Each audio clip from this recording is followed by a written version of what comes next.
2, France Maghreb 2. Bonjour à tous, ravi de vous retrouver sur France Maghreb 2. C'est parti pour votre grand forum jusque 18h30 avec au programme comme chaque jour entre 18h et 18h30 l'éphéméride de ce 3 mai. Oui, c'est ça, j'ai eu un petit doute pendant un instant. 3 mai avec Amar tout à l'heure. Après 18h, elle est de retour pour son deuxième LGF de la saison. Donc c'est un événement quand même en soi.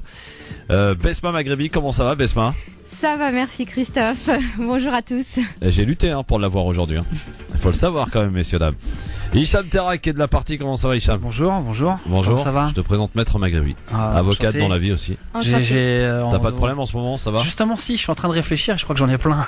Bah tu pourras lui en parler, voilà, profite-en. Mais l'avocat c'est pas uniquement lorsqu'il y a des problèmes. Hein. Non, c'est aussi pour les anticiper. Il défend aussi les intérêts. Ah bien, Exactement. pour les anticiper. Exactement. Mais bon, là elle a raccroché son habit d'avocate. Pendant cette émission en tout cas, puisqu'elle est là en tant que chroniqueuse. Tarek Mami est aussi avec nous en ce mercredi, c'est assez exceptionnel, mais il est là. Bah, c'est normal, on n'a pas travaillé le 1er mai, chers salariés, donc on travaille le 3. Vive le 1er mai, évidemment. Bonjour à toutes, bonjour à tous. Bonjour Tarek, et alors ta barca c'était bien? C'était super, on en parlera tout à l'heure un petit peu.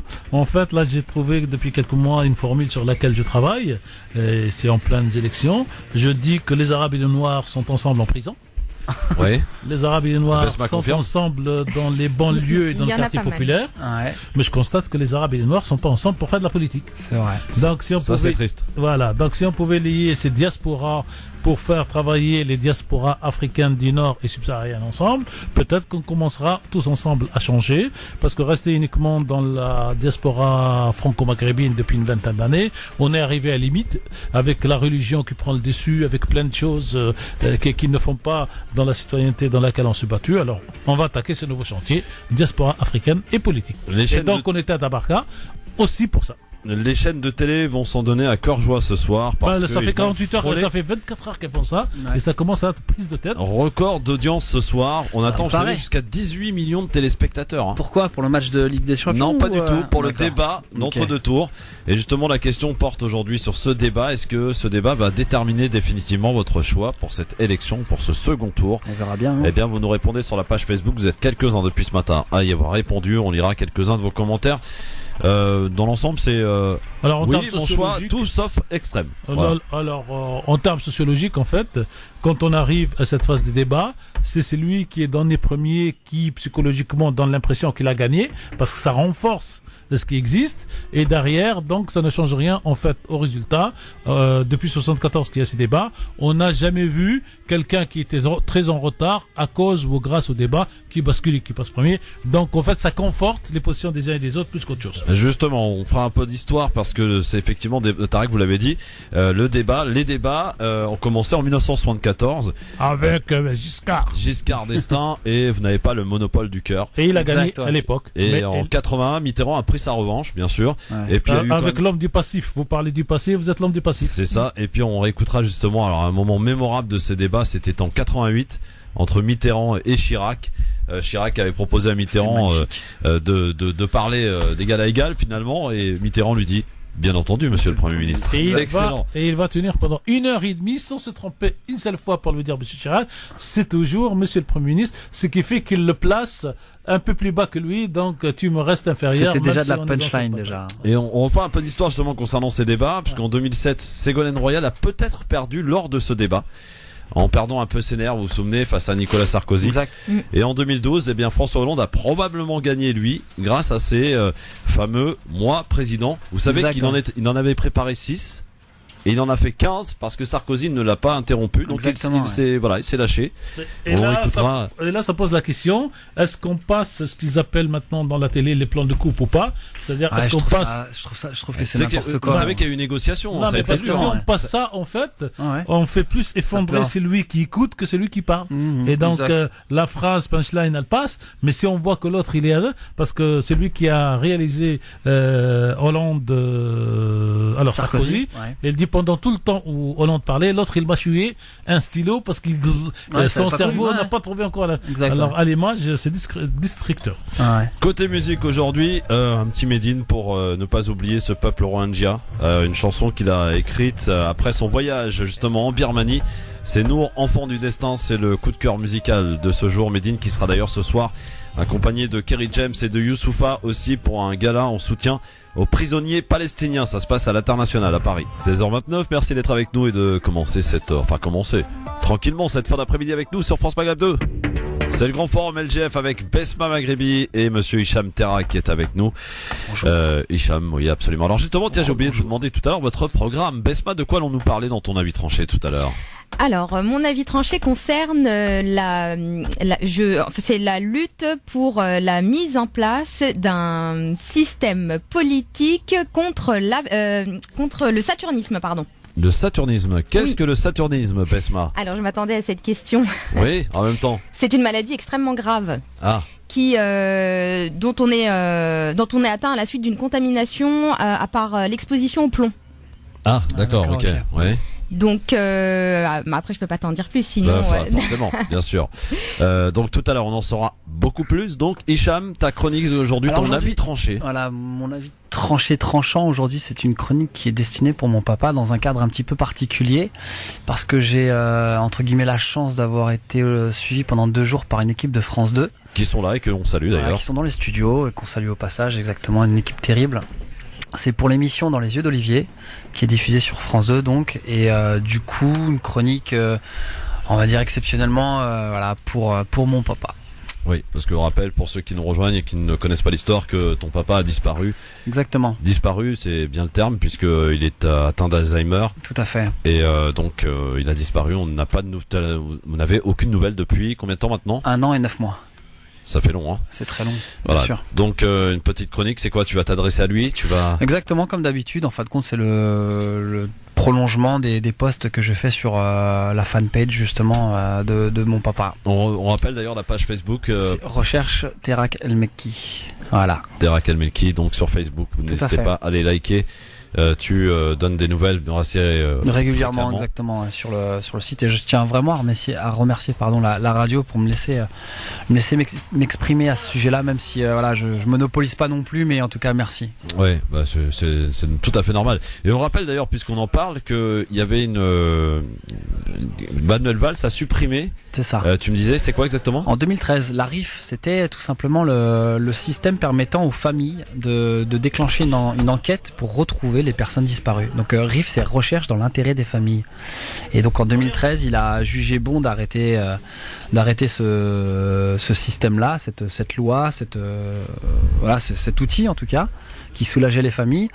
Et il n'a pas du tout remplacé par un autre système. C'est voilà. Donc la RIF a disparu, ce qui complique évidemment les choses. Exactement, puisque pour ma part, moi je suis arrivé, mon épreuve est arrivée beaucoup plus tard, d'accord. Sauf que imagine-toi les familles qui étaient justement aidées par la RIF, donc à savoir la gendarmerie, la police. Imagine-toi que du jour au lendemain on vous dit bah écoutez désolé mais on peut plus vous aider. Ah oui. T'imagines un peu? Oui. Dans le désarroi dans lequel tu es. Le désarroi, effectivement, c'est bien le terme. Donc voilà, donc c'est Manuel Valls qui avait supprimé ça, donc en 2013. Exactement. Très bien. Vous êtes bien sur France Maghreb de 01 40 33 9000, bien entendu, pour nous rejoindre, pour venir nous rejoindre ici, pour participer à l'émission avec nous, avec Besma Maghribi, avec Tarek Mami et avec Hicham Terak, donc qui sont avec nous aujourd'hui. Et puis bien entendu les coups de cœur. Tiens, les coups de cœur. Alors monsieur Hicham. Alors moi mon coup de cœur aujourd'hui c'est en réaction à ce qu'on a pu entendre la semaine dernière. Tu sais, quand on a eu la douloureuse comment dirais-je découverte, voilà, douloureuse découverte, enfin le fait d'apprendre qu'il y a des gens de la communauté, que ce soit black, que ce soit rebeu, même si c'est des termes que je n'aime pas trop, mais qui ont l'intention ou qui votent Le Pen. Donc du coup moi mon coup de cœur se prénomme Karim Guet. Donc aujourd'hui c'est un enfant issu d'immigration qui est vice-président d'une fédération olympique. Et donc on s'est dit que qui de mieux qu'une personne issue des milieux populaires et qui a réussi entre guillemets à comment dirais-je à prendre place dans cette société. Ouais. Qui de mieux qu'une personne comme ça pour nous parler un petit peu de patriotisme justement, vu qu'en ce moment c'est un terme employé exactement par une certaine candidate de l'extrême. Exactement. Enfin, qui a pris à son compte le patriotisme, alors que exactement. le patriotisme n'appartient absolument pas au Front National. Voilà, exactement. Rappelons-le. Donc on l'aura tout à l'heure au téléphone après nos avis tranchés. Très bien, oui, absolument. Besma, t'as ton coup de cœur. Alors moi, mon coup de cœur, ça va être l'association des familles victimes de saturnisme. Hein, je reste dans la même thématique, qui est une association qui est là justement pour soutenir les personnes qui sont atteintes de cette grave maladie et qui tentent de mettre en place en tout cas qui luttent pour la mise en place d'un régime juridique qui serait adapté pour pouvoir les aider au mieux. Mais Très le saturnisme, ça touche pas aussi les gens qui vivent un petit peu dans des lieux insalubres, des soucis avec de peinture et tout ça? Exactement, c'est des logements, c'est des personnes qui vivent dans des logements insalubres et qui sont en contact avec le plomb généralement dès leur enfance. Et justement, je l'expliquerai tout à l'heure, mais c'est une contamination. Enfin, ils sont intoxiqués dès qu'ils sont dans le ventre de leur maman, si la maman habite dans un logement qui est atteint par le plomb.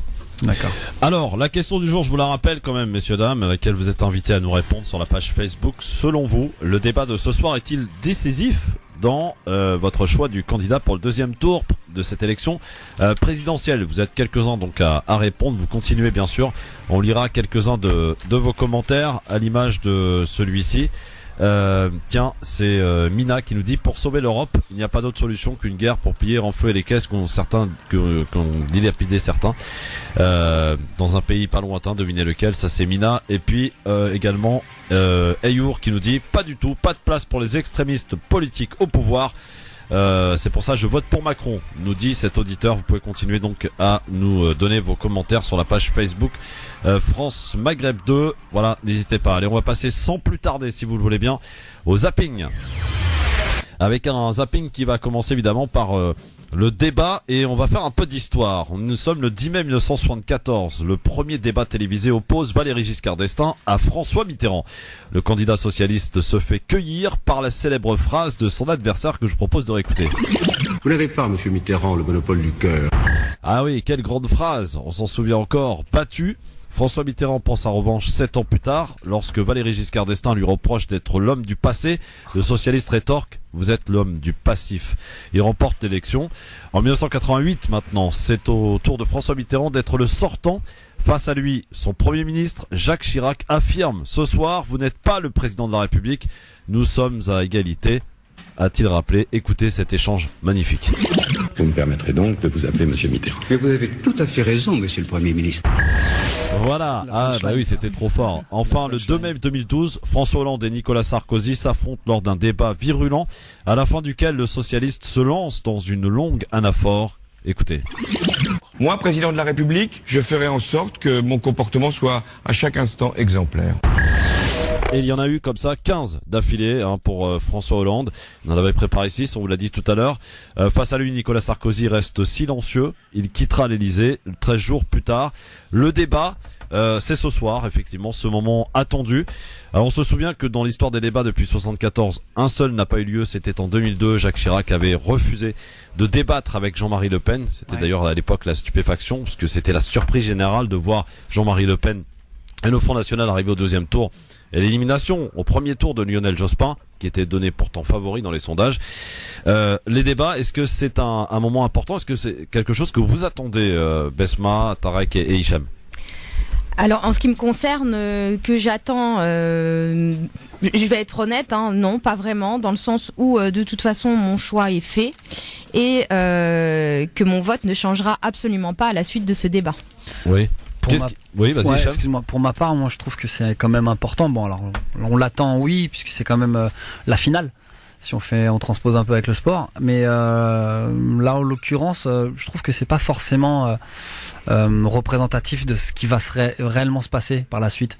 Parce qu'en général, tu sais, tu peux avoir un très bon orateur et être un très mauvais président. Est-ce que ça peut apporter quelques certitudes dans le sens où, au travers des débats, je pense par exemple celui à 2007, où quand on a vu le débat Nicolas Sarkozy-Ségolène Royal, à l'issue du débat, on avait compris qu'elle avait perdu.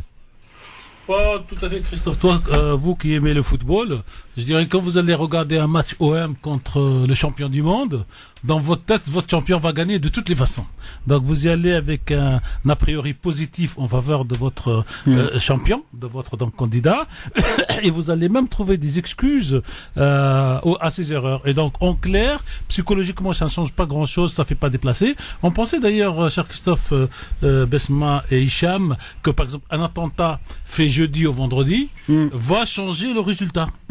En France, c'est jamais arrivé. Là où le résultat a changé, c'était du temps de Aznar en Espagne, où il y a un basculement de vote. Pourquoi? Parce que Aznar a menti et voulait mettre ça sur le compte des militants basques, alors que c'était un attentat terroriste classique. Et donc ça ne change pas grand-chose, ça conforte, et le sondage qui vient 24 heures après va donner toujours des millièmes pour le favori des sondages. Alors, quelle est l'utilité du débat alors ? C'est une tradition importée des États-Unis d'Amérique qui n'a aucune trace dans la culture française, parce que la culture française, une bataille politique se gagne dans les meetings et sur le marché. Mais comme il faut faire comme les Américains ont fait ça, comme on a fait les primaires comme les Américains, parce que ce n'est pas une tradition culturelle française. Ça conforte peut-être juste l'électorat des candidats, en fin de compte, tout simplement. Bah, et ça conforte aussi surtout le parti du FN. Ouais, d'une certaine manière là. Aujourd'hui, ça ne conforte pas, ça légitime. C'est-à-dire qu'aujourd'hui, les citoyens français sont en train de considérer le Front National comme un parti normal, alors que dans d'autres démocraties, M. Fillon n'aurait pas pu aller jusqu'au bout de sa candidature, c'est l'été dans les pays nordiques, et le fascisme, on va l'appeler crypto-fascisme de Madame Le Pen ne passerait pas. On voit les glissements qu'il y a eu en Autriche, qui viennent en France, et on voit qu'en Autriche, l'élection a été faite à 2 reprises, à 3 semaines ou 1 mois d'intervalle, et à 2 reprises, les crypto-fascistes perdent. Et si vous étiez tous les trois, je sais pas, conseillers d'Emmanuel Macron, qu'est-ce que vous lui conseilleriez de ne pas faire ce soir ? Est-ce qu'il faut qu'il reste lui-même ? Est-ce qu'il ne faut pas qu'il tombe dans la provocation, parce qu'il va y en avoir du côté de Marine Le Pen qui va l'attaquer évidemment, l'accuser de tous les maux. Est-ce qu'il faut qu'il soit serein, calme, pour essayer de maîtriser à tant soit peu et de répondre en l'occurrence au sujet, essayer d'être le plus clair possible, parce que c'est ce que lui sur son programme, bah oui, c'est ce que lui en tout cas ce qu'on lui reproche Marine Le Pen, mais aussi beaucoup de citoyens à l'issue de cette campagne. Alors, quel candidat doit-il le communicant doit conseiller à son candidat de rester naturel lui-même, de ne pas chercher les punchlines à tous les coups, et surtout d'essayer dans des débats comme ceux-là de faire pas comme moi souvent à la radio, de faire des phrases courtes. Parce que quand on se lance sur une phrase longue dans laquelle on raconte sa vie, l'auditeur ou le téléspectateur peut être perdu. Donc si vous pouvez faire j'allais dire comme dans les débats des primaires et même les débats présidentiels, des interventions d'1 minute 30, 2 minutes maximum, on devient beaucoup plus compréhensible. Donc la durée du débat c'est 2h30. Bon, visiblement on a un peu raccourci. Ça va être lassant. Après moi je pense que pour Marine ça va être peut-être compliqué, parce que tenir 2h30 pour dire tout le temps la même chose, enfin après bon je suis un petit peu réducteur, mais légèrement exactement, islamophobe, islamo-gauchiste. Je pense qu'on va avoir tout le florilège tout le champ lexical de la gauche. Et alors il y a peut-être dans le débat, Christophe, en fait, on va avoir 2 attitudes si on connaît un peu la vie politique française. Macron va essayer de dérouler son programme, entre guillemets, et le fait que la France ne veut pas d'un parti crypto-fasciste. Et Madame Le Pen va dérouler 2 seules idées. C'est que Monsieur Macron est à la fois le représentant pétatif de Monsieur Hollande, parce que Monsieur Hollande ne pouvant pas être là, Monsieur Macron est à sa place. Et surtout la deuxième, que Monsieur Macron est quelqu'un qui va offrir la France aux musulmans, aux étrangers, aux immigrés, voilà les 2 axes de banques et aux finances. Vous avez sorti d'ailleurs, vous avez entendu la dernière en date, c'était Macron, le candidat de l'UEF. Voilà, alors qu'il les a jamais rencontrés a priori. Macron n'a jamais, moi je peux vous confirmer, Macron n'a jamais eu de rendez-vous avec l'UEF. Il a eu un rendez-vous avec ce qu'on appelle les CFCM, c'est-à-dire l'ensemble des représentants du culte musulman en France, parmi lesquels il y avait un représentant donc de l'UEF, mais il n'y a pas eu de rencontre entre Monsieur Macron et les représentants de l'UEF, puisque les représentants de l'UEF, on les a reçus, nous, à plusieurs reprises, ne sont pas demandeurs, et que lui, il n'est pas notre demandeur. Mais ce qui est amusant, c'est quand même que, voilà, faut quand même, si tu veux être candidat, si tu veux être président, je pense qu'il faut rencontrer tout le monde. On est bien d'accord. Toutes les représentations. Vous avez le droit de rencontrer tout le monde, sauf ceux que moi je considère comme ennemis, que je vous mets sur le dos. Ouais, c'est ça en fait pour toi. Donc c'est. Oui, on a bien compris. Alors, suite de ce zapping, retour en 2017 maintenant, présidentielle. C'est donc dimanche 7 mai, donc pour la présidentielle et législative qui suivront juste derrière les 11 juin et 18 juin. On peut certains s'y écouter tout à préparent l'heure, déjà. Christophe, le petit spot de notre ami Abdelmalek Sayad. Oui, on va le mettre après. Oui. Certains s'y préparent déjà hein, pour ce qui est des législatives. François Baroin, c'est lui qui conduira la campagne de la droite pour ce rendez-vous. François Baroin qui adresse une double mise en garde, avertissement aux membres de sa famille politique, les Républicains, ceux qui seraient tentés de pencher du côté des finalistes de dimanche. Écoutez le rappel, la mise en garde de François Baroin. Tous ceux qui se rapprochent de Le Pen avant seront exclus. Tous ceux qui se rapprochent du Front National pour législative après. J'ajoute que tous ceux qui se rapprocheront de Macron avant législative seront exactement dans le même tarif. Nous allons avoir une plateforme gouvernementale, nous allons offrir un projet de redressement et d'alternance sans équivoque. Nous allons mener une campagne qui sera en fait la mère des batailles, puisqu'au fond, Emmanuel Macron a gagné la bataille de l'ambiguïté. Il perdra la bataille de la clarté. Et nous allons définir une ligne. Cette ligne, d'ici les législatives, elle sera très simple. Les Républicains, l'UDI, une plateforme, un projet, une alternance, et nous allons mener campagne là-dessus. Voilà, François Baroin. C'est que on est arrivé à un stade où dans ces débats politiques, on ne dit plus Monsieur Macron, Monsieur Baroin, le président de la République, ça devient si Macron, si Hollande, si machin.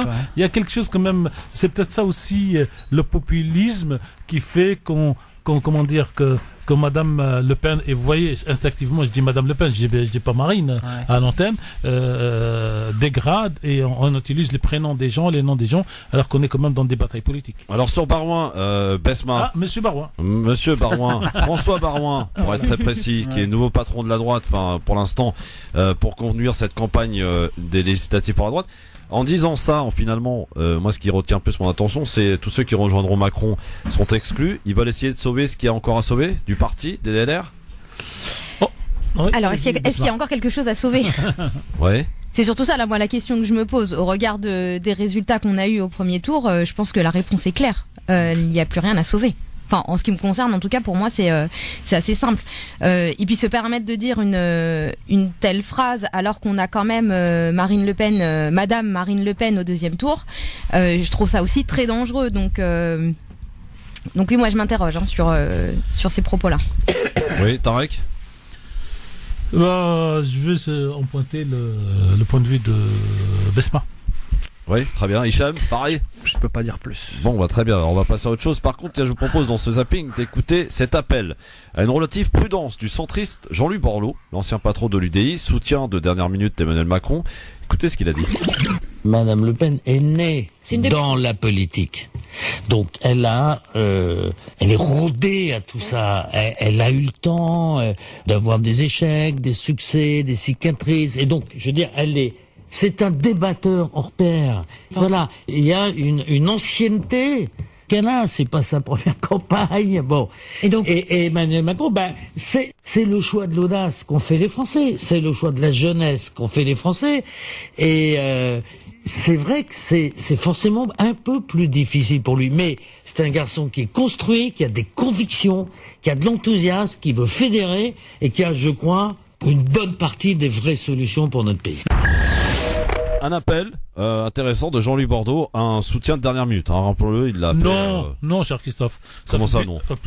Ça fait plus de 15 jours. Oui, mais c'est dernière minute par rapport à tous ceux qui ont grappillé autour de lui depuis un petit moment. Non, mais il est arrivé en même temps qu'avec Monsieur De Villepin. Ah, mais il y a cause commune quand même contre le FN. Donc après, les ralliements, je pense qu'il y a quelque chose. Il y a 15 jours à peu près. Voilà, exactement. Limite, parce que c'est le FN en face, c'était la veille. Légitime la. C'était la veille du premier tour. C'était le vendredi où tous les derniers sont arrivés pour le premier tour. Besma, on est d'accord avec l'appel, un peu de réserve du côté de Borloo quand même. Faisons attention parce qu'on a en face une candidate qui est née dans la politique, qui manie bien les débats, qui connaît un petit peu les ficelles en fait de la politique. Hein. Donc attention. Alors, moi, je pars du principe que c'est pas parce qu'on est débutant qu'on est incompétent. Et c'est pas parce qu'on est. Vous retournez la question, Besma. Non, mais je m'explique. Bien une avocate pour le coup. Je m'explique. C'est pas parce qu'on est né dans la politique. Il dit qu'elle est née dans la politique et donc que c'est un débatteur hors pair. Oui. Mais c'est pas parce que tu n'es pas né dans la politique que tu ne peux pas être un débatteur hors pair. Et ce n'est pas parce que tu es jeune et débutant que tu ne peux pas non plus être un débatteur hors pair. Et comme il a justement dit, la France a fait le choix de la jeunesse et de l'audace. Et je pense que ce choix de la jeunesse et de l'audace peut également découler à un débat qui va être, comme il le dit, pour Madame Le Pen, je pense que Macron peut être un débatteur hors pair. Pour l'instant, il l'a pas prouvé. Hein. C'est la vieille formule, la qualité n'attend pas le nombre des années, quoi. Exactement. Oui, mais pour l'instant, il l'a pas prouvé. Oui, mais pour l'instant, il a été en retrait. Non, je pense qu'il n'a juste pas montré encore de quoi il était capable. Très bien. Bon bah écoutez, on va attendre. Vous avez peut-être des infos qu'on n'a pas. Écoutez, on attendra ce soir. Donc. Non, mais en se basant uniquement sur ce que l'on dit, dans le sens où par exemple, on n'arrête pas de nous dire que son programme n'est pas clair, que son programme est confus. Personnellement, on télécharge son programme, on le lit. Moi, je le trouve très clair. Ah, très bien. Vous êtes la première donc à nous dire ça sur une antenne de radio en France depuis cette élection. Donc son programme est très clair. Pour moi, je le trouve clair. Bon, très bien. C'est parfait. C'est sur France Maghreb 2 que ça se passe. Un débat très houleux entre Richard Ferrand, le secrétaire général d'En Marche, face à Florian Philippot. C'était chez nos confrères de France Info TV. Écoutez. Les accords d'entreprise, j'en ai signé beaucoup pendant que vous étiez un des responsables de partis politiques. Eh bien, non, probablement que j'étais pas né. Eh bien, figurez-vous que ça, c'est un peu désobligeant. Non, excusez-moi. Oui, non, mais enfin, vous êtes grossier comme votre candidat. Grossier, mais ça nous est la réalité. Ça nous est égal. Donc, c'est comme ça, c'est tout. Vous savez, jusqu'en 2012, avant d'être député, j'ai dirigé, vous êtes au PS depuis 21 ans, 22 ans. Être au PS n'est pas en vivre, monsieur. Mais si, vous êtes un apparatchik du PS. Je suis désolé, je vous l'ai déjà dit, mais c'est une réalité. Vous dites ça, monsieur. Mais parce que face à moi, quand j'étais En Marche, ce sont toujours des apparatchiks du Parti Socialiste. J'ai eu monsieur Patria, qui a adhéré en 74. Mais monsieur Patria n'est pas en face de vous, là. Non, mais c'est En Marche. En Marche, hier, meeting de Cazeneuve, ralliement de Valls, ralliement de Taubira, soutien de Hollande, dites la vérité aux Français. Vous êtes le Parti Socialiste rebaptisé En Marche. Le lapin Duracell de la sottise. Vous savez, dès que vous pouvez. Non, mais ça vous gêne, parce que l'astuce, c'est que le Parti Socialiste n'avance plus sur son nom. Voilà, alors ce sera peut-être pas comme ça ce soir, j'espère que ce sera un peu plus calme. Parti au début, et quand je pense que Marine Le Pen sera renvoyée à ses cordes comme ça une ou deux fois, parce qu'elle ne peut pas sortir ce genre d'argument. S'il y a quelqu'un qui est bien né dans la politique, comme le dit M. Borloo, c'est bien Madame Le Pen par rapport à M. Macron. Oui. Allez, dans un instant, pour finir ce zapping, avant de passer aux avis tranchés, un appel du cœur, un cri du cœur, signé Audrey Pulvar, qui, vous le savez, est une journaliste de CNews, qui a été écartée de l'antenne pour avoir signé une pétition contre Marine Le Pen. Elle était l'invitée de C'est à vous hier soir sur France 5, et elle a lancé cet appel du cœur avec beaucoup d'émotions qu'on écoutera dans un instant. À suivre donc les avis tranchés, celui de Besma Maghrebi et de Hicham Terak sur France Maghreb 2. À tout de suite. France Maghreb 2, France Maghreb 2. Le grand forum sur France Maghreb 2 avec autour de cette table Besma Maghrebi, on commence par les dames forcément, Tarek Mami et Hicham Terak sur France Maghreb 2 pour bien entendu parler de cette actualité très chargée en ce mercredi 3 mai. Je vous rappelle cette question du jour. Selon vous, le débat de ce soir est-il décisif dans votre choix du candidat du deuxième tour de l'élection présidentielle? Eh bien, vous n'hésitez pas à répondre sur la page Facebook. Tiens, il y a Maïssa qui nous dit « Je suis dégoûté car mon chouchou n'est pas là. Du coup, je pense aller voter et rendre mon bulletin nul ce dimanche. » Voilà. Qui sont chouchous? On n'influence pas les électeurs, cher Maïssa. Ah bah non, mais c'est son choix. Voilà. Positif. Et puis un autre commentaire de Karima qui nous dit « Le fait de voter blanc ou s'abstenir n'enlèvera pas que dimanche un président sera élu. Et vu les nombres de personnes qui disent s'abstenir, ne soyez pas étonnés du résultat. Réfléchissez bien et votez bien. » Si le vote blanc était compté, cher Christophe, on pourrait se retrouver dans une situation dans laquelle aucun des deux candidats n'obtient les 50,01%. Et donc, c'est pour ça qu'aujourd'hui en France, le vote blanc qu'est-ce qui se passerait en fait compte après? On serait obligé de refaire un deuxième tour. Oui, tout à fait. Et dans la proposition de M. Hamon et de M. Mélenchon, ceux qui auraient participé à ce second tour n'auraient pas le droit de reparticiper, en fait, pour nettoyer la classe politique qui n'a pas été supportée par la population. Très bien. Alors, pour finir ce zapping, avant de passer à l'avis tranché, c'est Besma qui va débuter dans un instant. Je vous ai parlé donc avant la pub de cet appel cri du cœur signé Audrey Pulvar, cette journaliste donc qui est travaillée sur CNews avant d'avoir été écartée parce qu'elle avait signé une pétition anti-Le Pen. Elle a appelé hier soir à la mobilisation au micro de C'est à vous sur France 5. Alors, qu'il y ait 10 ou 12 millions de Français qui veuillent voter pour lui, je le conçois et je ne les insulte pas. Je ne dis pas qu'ils sont dans l'erreur. Mais c'est pas à eux que je m'adresse. De toute façon, je représente tout ce qu'ils détestent. Tout ce qu'ils détestent est dans ma personne et pas seulement dans la mienne. Donc c'est pas à eux que je m'adresse. C'est aux 40 millions restants. C'est aux humanistes. En leur disant qu'il ne suffit pas, comme pour les féministes, il ne suffit pas de se dire nous avons des droits acquis, nous avons des institutions et tout roule pour que ça roule. Parce qu'en face, les conservateurs, les ennemis de la République sont toujours au combat. Ils ne renoncent pas. Et donc, moi, ce que je voudrais dire, c'est vraiment à tous ces gens qui se disent aujourd'hui oui mais de toute façon Marine Le Pen, elle sera pas élue, etc. C'est pas ça la question. C'est combien? C'est 10, 12 millions de personnes qui vont voter pour Marine Le Pen. C'est 40, 41, 42, 43% des Français qui vont voter Marine Le Pen. Ça veut dire que derrière, ça va être encore plus une droitisation de la vie politique en France. Et qu'est-ce qu'il restera pour ceux qui ne se reconnaissent pas dans ça? Il restera les violences, la rue, la frustration. Donc, essayons d'inventer quelque chose de différent. Et puis juste d'un mot. Tous ceux qui me disent mais Emmanuel Macron c'est la même chose que Marine Le Pen ou j'ai pas envie de voter Emmanuel Macron parce que c'est le libéralisme, etc. Votez Emmanuel Macron le 7 mai à 20h01. Vous pouvez rentrer dans l'opposition à Emmanuel Macron. Le 7 mai à 20h01, vous pouvez être les premiers opposants d'Emmanuel Macron. Dans la rue tous les jours, manifestations, pétitions, groupes de pression, etc. Mais si c'est Marine Le Pen qui est au pouvoir, vous pensez qu'on pourra manifester, faire des pétitions et dire qu'on n'est pas d'accord avec l'exercice de l'État? J'en suis moins sûr. Beaucoup d'émotions, vous l'avez entendu dans la voix d'Audrey Pulvar, donc s'adressant aux téléspectateurs de France 5 hier soir. Finalement, a dit plusieurs choses intéressantes dans son entretien. La victoire d'Emmanuel Macron, qui semble en tout cas apparaître visiblement dimanche, eh bien le score est important, Tarek. C'est pas pareil si Emmanuel Macron l'emporte avec 65% que s'il l'emporte avec 55%. En fait, dans la France historique, à part le cas de Monsieur Jacques Chirac en 2002, où on gagne à 70% parce que l'émotion était là, parce qu'il y avait 1 million de personnes, de manifestants dans la rue. 82%, Monsieur Mami. Bon, en 2002, cas, ah oui, attendez. Un score de maréchal, ça me rappelle quelques autres à travers le monde. Mais aujourd'hui, si vous voulez, effectivement, il y a un double message sur le pourcentage qu'obtiendra Monsieur Macron à l'élection présidentielle, si les sondages s'avèrent exacts comme pour le premier tour, c'est à 65%. À l'étranger, on dira en France, il y a donc la différence qui est plutôt crypto-fasciste. Et si c'est un 51 ou un 52% pour Monsieur Macron et un 48, je peux vous dire qu'y compris sur le marché du tourisme, sur d'autres marchés, l'image de la France va se partager. D'où la bataille pour Monsieur Macron et pour les démocrates, pour les humanistes, comme dit Madame Pulvar, n'est pas celui de gagner les élections, c'est de gagner avec une marge assez confortable.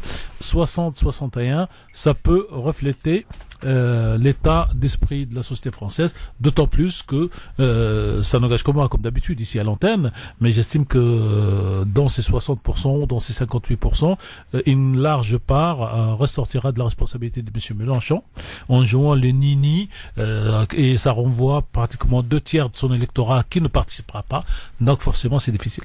Besma, finalement, c'est un argument qui est largement recevable, ce que dit Audrey Pulvar en disant Emmanuel Macron, à 20h01, est élu, une opposition. On peut d'ores et déjà lui mettre une opposition en face, descendre dans la rue, manifester. Il y a les législatives. Chose qui sera peut-être pas le cas si c'est Marine Le Pen, par exemple. Plus difficile. Oui, et puis surtout, moi, ce que je comprends, c'est que il faut aller voter parce que Monsieur Macron n'a pas encore gagné et qu'il y a le risque que Madame Le Pen puisse gagner et que si jamais elle gagne, c'est les droits fondamentaux dont on dispose tous qui vont être remis en cause, dont le premier qui est celui de pouvoir s'exprimer librement et de pouvoir manifester. Donc c'est normal qu'il y ait beaucoup d'émotions dans ce qu'elle nous dit. Et moi je m'attriste de voir qu'aujourd'hui justement qu'on n'ait pas l'émotion qui était là lorsque Jacques Chirac était face à Jean-Marie Le Pen. C'est pour moi c'est mais ça s'explique, Besma. Ça s'explique parce qu'aujourd'hui, on a tellement banalisé le Front National. On nous a tellement préparé depuis des mois et des mois que Marine Le Pen sera au second tour que finalement, personne n'a été surpris. En 2002, on s'y attendait pas. On s'y attendait. C'est vrai qu'on ne s'y attendait pas. Donc peut-être que ça s'explique, mais pour moi, c'est pas parce que ça s'explique que ça n'attriste pas. Et même si on s'y attendait plus ou moins, au fond de moi, en tout cas moi personnellement, au fond de moi, je gardais quand même l'espoir que ça n'arrive pas. Oui. Il y avait toujours cet espoir, voilà, bien sûr. L'espoir que, non, qu'un parti comme celui-là ne puisse pas arriver une nouvelle fois au deuxième tour. 7 800 000 voix pour Marine Le Pen, c'est quand même un score impressionnant, Tariq Mami. Disons, soyons objectifs, c'est l'état de la France aujourd'hui. L'état de la France qui découle de 3 éléments à mon sens. Le premier élément, c'est que c'est toujours bien de dire lui, il n'a jamais été responsable et donc jamais été coupable. On va lui donner l'occasion pour voir. La deuxième, quand vous reprenez, vous égrenez les déclarations de Monsieur Valls excessivement. Eh ben, Monsieur Valls a fait la campagne pour Madame Marine Le Pen. Je remonte à Monsieur Sarkozy.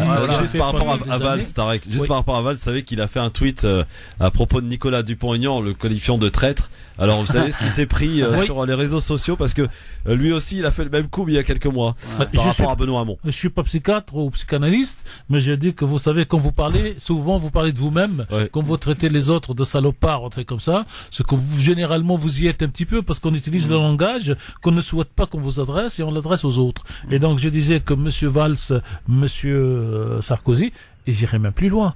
C'est-à-dire quand vous avez un bonhomme qu'on aime sur le plan personnel comme le président Hollande qui se lance dans cette affaire de déchéance de la nationalité, que demande le Front National depuis des années, c'est qu'on arrête la nationalité française pour ceux qui l'ont obtenue en gros à partir de 1974. Et 1974, c'est le père Le Pen qui nous vend ça, c'est gratuit, c'est le premier choc pétrolier, donc c'est la première faute des Arabes et des musulmans qui ont bloqué la France en 1974. Et donc faut toujours rappeler, si vous voulez, on a souvent chez les avocats cette expression de revenir sur le lieu du crime. Le lieu de crime est lié dans la bouche de Monsieur Le Pen depuis donc les années 74. Et derrière, vous avez Monsieur Hollande et tous ceux qui reprennent.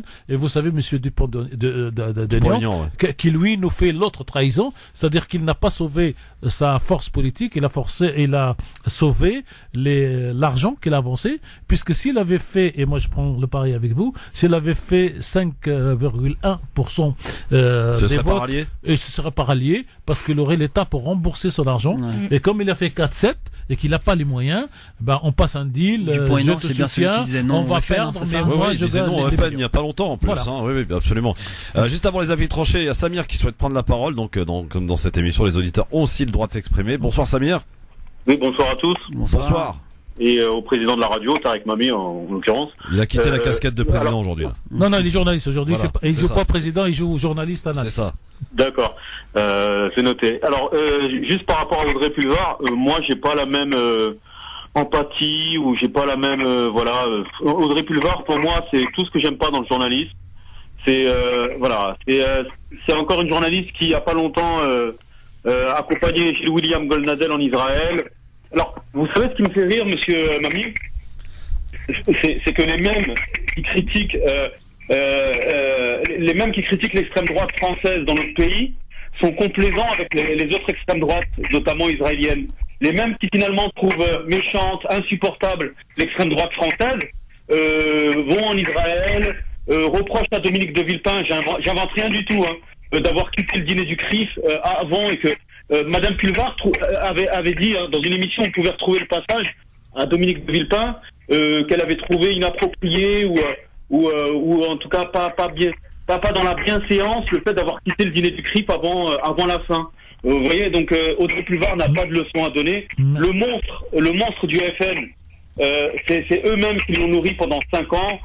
C'est de l'hypocrisie, tout ça. Moi, je voterai ni le FN, ni Macron, mais le monstre du FN, c'est Manuel Valls et consorts qui le nourrissent pendant, qui le nourrissent tous les 5 ans, je veux dire. Merci Samir pour votre réaction. Si vous avez quelque chose à rajouter là-dessus. En fait, Madame Le Pen n'aime ni les Arabes, ni les Juifs, ni personne d'autre. Elle n'aime que sa propre personne.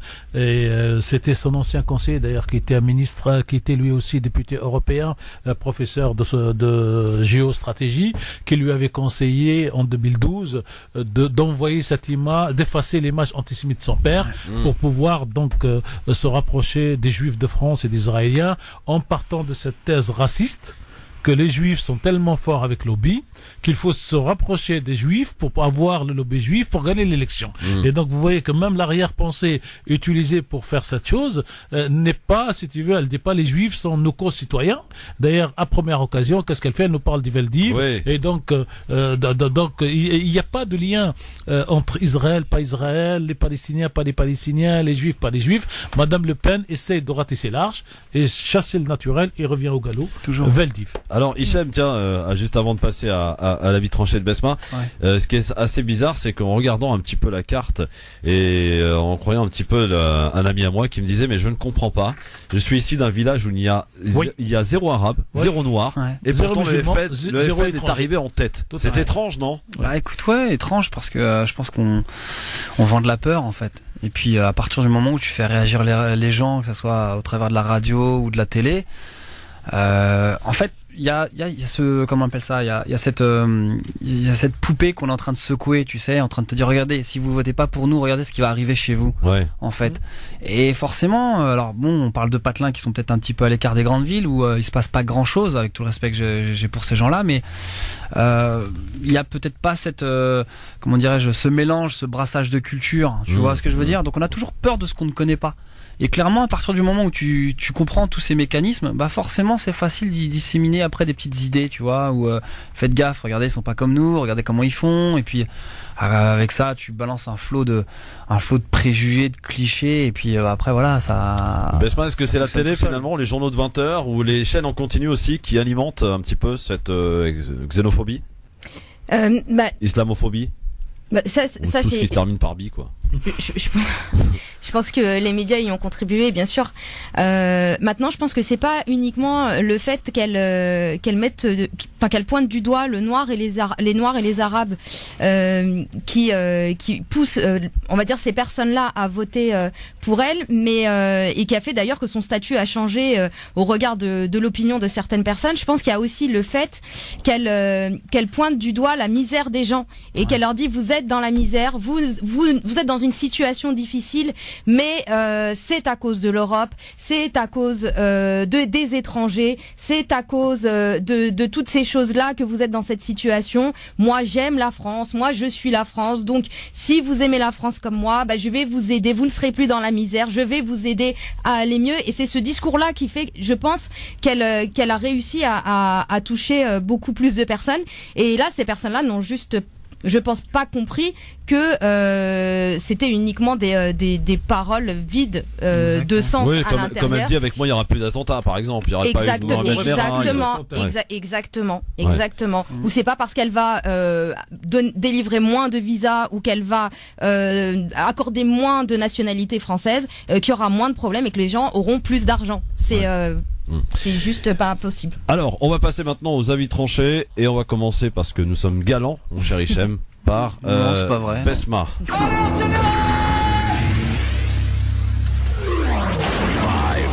3, 2, 1, 0.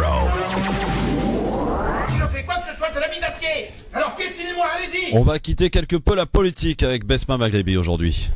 Alors absolument, en fait on va quitter la politique, oui et non, parce que en réalité mon avis tranché, c'est un coup de colère contre le système politique et contre nos politiciens et également contre les deux personnes qui se retrouvent en finale, si je puis dire.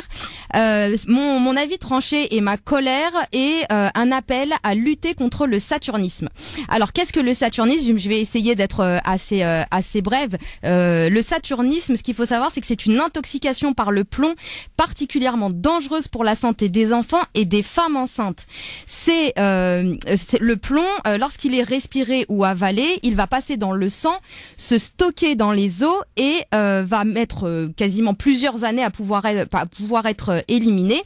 Et son action toxique va se produire surtout aussi au niveau du système nerveux et de la moelle osseuse et également des reins. Donc tout ça pour dire que c'est une maladie extrêmement grave, le saturnisme, et le fait de savoir qu'elle peut être transmise par une intoxication au plomb, j'ai envie de vous dire attention, parce que vous êtes peut-être tous concernés, parce que vous avez peut-être, et vous ne le savez pas, du plomb chez vous. Dans plusieurs logements, hélas, aujourd'hui, il y a du plomb. et vous et vos enfants êtes en contact avec ce poison qu'on va retrouver donc dans les logements insalubres. Et face à ce constat qui est constaté quand même depuis le début du 19e siècle, j'aimerais savoir, est-ce qu'il existe aujourd'hui des mesures efficaces pour lutter contre cela? Eh bien, la réponse est non. On n'a absolument pas de mesures efficaces aujourd'hui dans le système juridique pour lutter contre cela. Je vais me permettre de citer Madame Anne Thébaumony, qui est une sociologue, qui va nous résumer parfaitement la situation. Et elle nous dit, elle parle en fait d'inégalité devant la mort. Qu'est-ce que cette inégalité devant la mort dont elle nous parle? Parce que oui, il y a une inégalité aujourd'hui devant la mort, qui devient, comme elle dit elle, une fatalité pour la plupart des responsables politiques. Aujourd'hui, on va accepter d'indemniser les personnes qui vont être contaminées par le plomb et donc qui vont être victimes de saturnisme. On a des actions judiciaires qui sont mises en place qui sont parfaitement efficaces, que ce soit au niveau pénal ou au niveau civil. Par contre, est-ce qu'on va avoir des mesures pour lutter contre les risques de contamination? Eh bien là, on n'a rien. Et le problème donc de cette inégalité devant la mort a été totalement évacué de l'agenda de la santé publique. Aujourd'hui, dans l'agenda de la santé publique, on n'a absolument rien. On a des problèmes. On a un problème au niveau des risques qui sont associés donc à l'exposition au plomb, mais ce n'est hélas aujourd'hui pas du tout considéré comme un risque mortel immédiat, et donc on fait comme si ça ne contribuait pas du tout à l'ensemble des inégalités qui vont conduire aux inégalités de mortalité précoce. Parce que ce qu'il faut savoir, c'est que le risque mortel immédiat, c'est un concept qui a été mis en place, qui permet de mettre en place des mesures pour lutter efficacement contre cela. Et aujourd'hui, c'est pas du tout considéré comme un risque mortel immédiat, et donc hélas on n'a absolument rien. Et lorsque je lis le programme de Monsieur Macron ou le programme de Madame Le Pen, eh bien là encore je n'ai absolument rien pour lutter contre le saturnisme. Donc aujourd'hui on va nous proposer des belles mesures pour, je vais être un peu ironique, on va nous proposer des mesures pour prendre en charge à 100% les soins de nos frais les frais d'optique, ou améliorer la prise en charge de nos frais dentaires. Merci, c'est génial. Je suis vraiment, je suis ravie et j'espère que ce sera mis en place. Mais moi, j'aimerais bien aujourd'hui, et j'exige de tous les hommes politiques, qu'ils reconnaissent le saturnisme comme un risque mortel immédiat de l'exposition au plomb, et qu'ils mettent enfin en place des mesures efficaces pour pouvoir aider les enfants et les femmes enceintes qui sont atteintes de cette grave maladie. Eh bien, espérons qu'il y ait des conseillers de Macron qui écoutent cet après-midi pour lui souffler un petit peu cet oubli. On va dire que c'est un oubli. On va mettre ça sur le compte de l'oubli. Tellement de choses alors qu'ils ont oublié. Voilà, c'est ça. Donc en tout cas, tout est une question de priorité. Oui, c'est ça, bien absolument. Mais le plomb, donc je savais pas que c'était aussi dangereux que ça finalement. C'est extrêmement dangereux. C'est super dangereux. Extrêmement dangereux. Il y en a qui vont commencer à regarder chez eux là s'ils en ont dans les murs. Comment ça se détecte? De toutes les façons, aujourd'hui, vous ne pouvez pas vendre un appartement en France. C'est vrai. Sans qu'au préalable, il y a donc le relevé de plusieurs choses dans l'appartement, notamment donc le plomb, le saturnisme et plein d'autres choses. Exactement, sauf que le problème, c'est que ça concerne énormément de logements sociaux. Oui, existants. Et voilà, des logements sociaux donc qui devraient d'ailleurs être qualifiés de logements insalubres et qui ne le sont pas encore. Donc c'est pour ça que je disais qu'au niveau juridique, il y a beaucoup d'actions qui sont mises en place. On peut faire reconnaître des immeubles ou des logements comme étant insalubres, on peut demander à être relogés, mais le problème c'est que le mal est fait. Et qu'il existe encore aujourd'hui des logements comme cela. Il y a encore beaucoup trop de personnes qui sont confrontées à ce risque et rien n'est fait. En tout cas, merci ma chère Besma pour nous avoir alerté sur ce problème que peut-être beaucoup ignoraient. Donc c'était très bien, à commencer par Hichem peut-être. Non, j'étais au courant, le mytho. Non, je sais que j'avais déjà vu sur à la télé des reportages là-dessus, justement sur les foyers, beaucoup de logements qui étaient insalubres.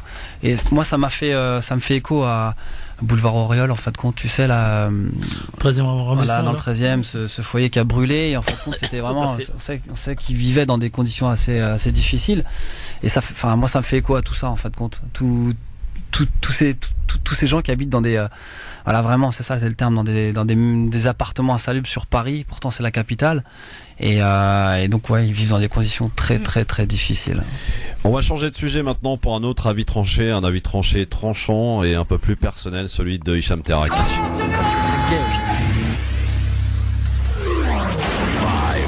3, 2,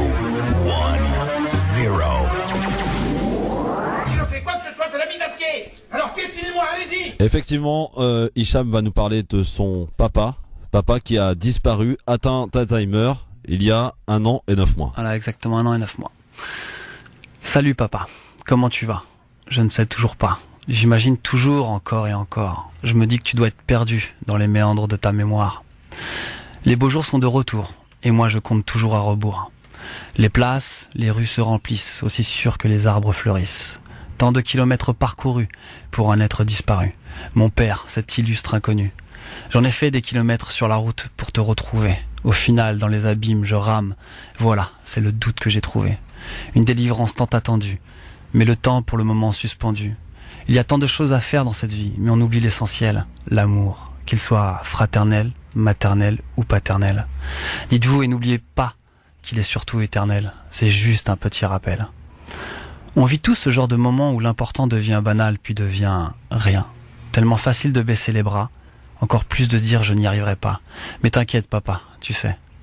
Vision du futur floutée, mes pensées entourées par le doute. Moi qui me trouvais connecté de beaucoup de choses, aujourd'hui j'en ai plus rien à foutre. Je n'ai plus peur de marcher seul. J'ai bien compris que chaque jour, chaque pas nous rapproche de notre linceul. L'espoir et le doute vont de pair. C'est quelque chose qui s'accroche comme un rêve. À l'horizon, aucune trêve. Un souvenir qui ne veut pas mourir. Même si tu laisses le temps courir, c'est là à te pourrir. De moins en moins de temps pour rire, du coup. Ça ne veut pas disparaître. Douleur au plus profond de mon être. Certains se passeraient la corde au cou. En fonction de toi et de tes forces, cela peut te ramener vers le bas. Là où le diable accompagne tes pas. Littéralement sur les genoux. Aussi perdu que toi, perdu je ne sais où. Dans les épreuves, ne restez pas seul. Ça peut vous rendre fou. Une foutue pétition à signer pour mobiliser l'opinion. Papa aussi insaisissable que le vent. J'ai pris galère option marathon.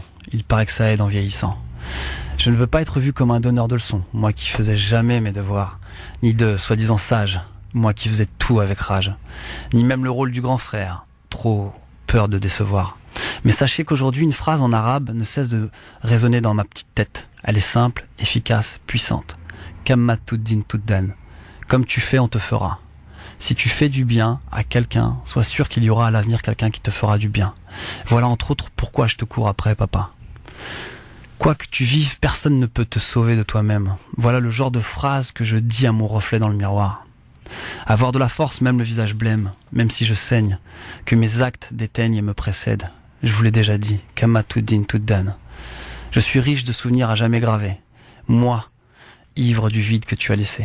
Je rêve de revivre nos moments splendides. Pour finir, comme disait si bien Renan, la poésie est faite pour nous dépayser, non pour déteindre sur la vie. Cher Renan, je vous répondrai que pour moi, c'est ma vie qui se retrouve dans mes écrits, en version poétiquement bien. En attendant de retrouver mon père, par les deux bouts, je la bouffe ma galère. Et comme on le dit si bien, je pense pas à demain parce que demain c'est loin. Merci. Merci Hicham, merci beaucoup pour cette chronique et on rappelle donc tout à l'heure, parce qu'on en a parlé un petit peu brièvement, que Manuel Valls en 2013 avait supprimé donc ce dispositif qui permettait de retrouver les gens disparus. Exactement, là on appelait ça la RIF, la recherche dans l'intérêt des familles. Donc un système qui a été à plusieurs fois remodelé au travers des années, des ans même, puisque la RIF a été mis en place en je sais plus après quelle guerre, je crois que c'était la Première Guerre mondiale, il me semble, pour retrouver la famille des poilus, je crois, ou retrouver les poilus, en fait compte, voilà. Et donc du coup, elle a été modifiée à plusieurs reprises. Et puis en 2013, on ne sait pas pourquoi, elle a été stoppée net. Donc les recherches aussi qui étaient en cours ont été stoppées net. En fin de compte, elles ont continué, mais par les familles elles-mêmes en fait. Et aujourd'hui, je me retrouve dans cette situation, c'est-à-dire que j'ai beau avoir remué ciel et terre, mais au niveau des institutions, c'est un peu compliqué quand même. Voilà. Besma, un petit mot là-dessus peut-être sur ce dispositif qui a été abandonné par Manuel Valls en 2013 et qui aujourd'hui complique les choses, notamment pour le cas concret d'Hicham. Alors en effet, c'est une circulaire en fait du ministère de l'Intérieur qui date du 26 avril 2013, qui a été abrogée lorsque Monsieur Valls était ministre de l'Intérieur le 21 février 1983. Et c'est vrai qu'au moment de l'abrogation, il a plus du tout été possible aux personnes qui demandaient à ce que des recherches dans l'intérêt des familles soient mises en place, puissent être poursuivies, que ce soit par les commissariats de police, les brigades de gendarmerie, préfecture ou sous-préfecture. Donc c'est très compliqué et c'est très difficile et très douloureux, bien entendu, pour les familles. Là, ça montre une fois de plus à quel point les mesures qui ont pu être mises en place durant ce gouvernement ont été prises et mises en place dans l'intérêt de on ne sait pas qui, on ne sait pas vraiment pourquoi. Raison aussi sans doute pour laquelle on a certains partis politiques qui se retrouvent au deuxième tour. Donc là, c'est vrai que c'est très difficile et le problème c'est que c'est passé sous silence et que personne n'en a parlé, que personne ne l'a vraiment dénoncé. Donc voilà, c'est vrai que c'est et puis c'est là quand on regarde déjà la date, c'est fait dans des périodes assez toutes les réformes qui vont passer courant avril, généralement elles passent plutôt inaperçues, mais après, ils ont tenté de nous expliquer que c'était pas très grave parce que les disparitions inquiétantes, qui sont intervenues dans des conditions inquiétantes, suspectes ou criminelles, celles-là n'étaient pas suspendues et qu'elles pouvaient quand même être mises en place.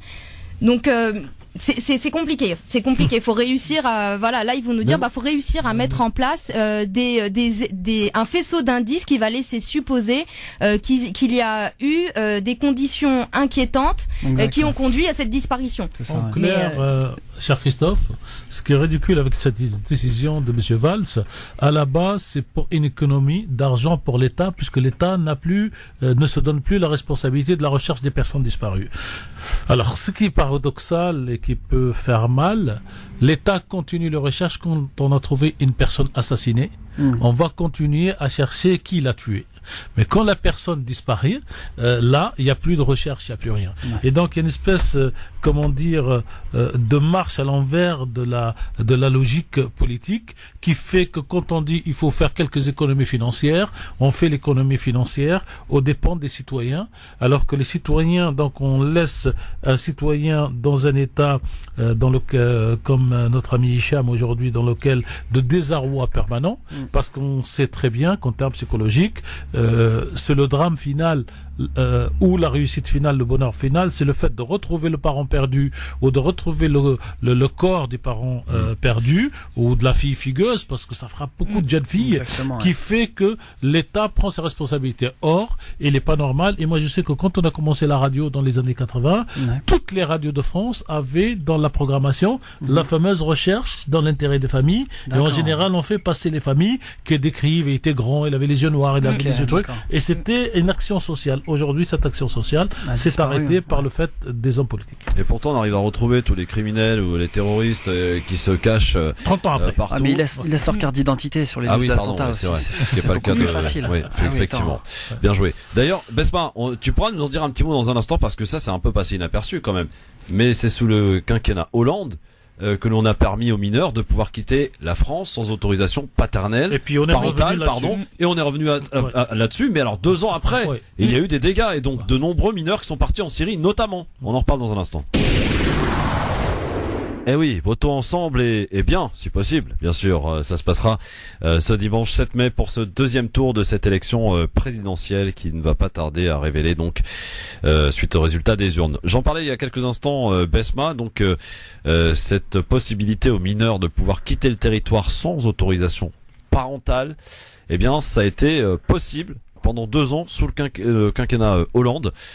Et puis 2 ans après, les députés ont remis ça en place. Donc aujourd'hui, à l'heure où nous parlons, un mineur ne peut plus quitter le territoire seul, sans autorisation parentale. Mais pour autant, il y a eu des dégâts, sachant dans la période dans laquelle nous sommes, et sachant également les nombreux départs direction la Syrie, il y a beaucoup de mineurs qui ont pu partir en toute tranquillité. Si Besma le permet, il y a eu la semaine dernière une condamnation de l'État français à une amende assez importante pour une famille qui avait donc déposé plainte, puisque c'est dans l'intervalle de ces 2 années qu'une fille mineure est partie en Syrie. Je ne sais pas si elle est morte, décédée là-bas ou pas, mais en tout cas l'État français a été condamné pour avoir donc laissé partir cette jeune fille. Donc Besma, tu confirmes effectivement ça a été remis en place et que pendant Alors, 2 ans oui, quand même les mineurs ont pu quitter le territoire. Absolument, c'est une circulaire du 20 novembre 2012 qui est venue justement supprimer les autorisations de sortie du territoire individuel. Voilà, Mais comment on individuel explique ça? Comment ça a été possible ça? Comment est-ce que ça a été possible? Si tu veux, il y a un principe qui est un principe fondamental qui est la liberté d'aller et venir. Ouais. Après, est-ce que ils se sont basés sur ce principe-là pour mettre en place ce dispositif? Ils considéraient que les enfants de 16 ans étaient majeurs mentalement et physiquement, même s'ils n'étaient pas légalement. Exactement, pour permettre aux mineurs, justement mineurs français, de pouvoir voyager à l'étranger sans leurs parents, dès lors qu'ils étaient munis de leur passeport, et ils ont pas du tout anticipé le problème et voilà, là ils sont revenus dessus. Il y a pas si longtemps que ça. Non, il y a pas longtemps. 2 ans après, 2012, 2013 ou 14. C'est ça. En fait, c'est quand tu as eu une hémorragie de départ de jeunes, spécialement en Syrie, que la décision a été relevée. C'est-à-dire que s'ils étaient partis en Turquie ou au Vietnam ou je sais pas où, peut-être que ça n'aurait pas été. Mais c'est dans le cadre du terrorisme que ça a été. C'est ça. Et puis ils ont aussi, je pense, tardé à revenir un petit peu sur leur décision, pensant que la procédure d'opposition de sortie du territoire qui pouvait être mise en place par les parents allait peut-être jouer son rôle de régulateur, ce qui n'a pas du tout été le cas parce que même les parents n'arrivaient pas du tout à anticiper le départ de leurs enfants. Donc. Ouais. Bon, très bien. En tout cas, ça paraît quand même assez hallucinant quand on regarde de plus près. On a laissé quand même beaucoup de mineurs partir. Le j'aime ou j'aime pas. Avec l'option LOL de ce qu'on veut. Et il y a un petit mot pour qui n'est pas mon avis tranché, cher Christophe, mais qui est les Arabes et les Noirs dans un bateau.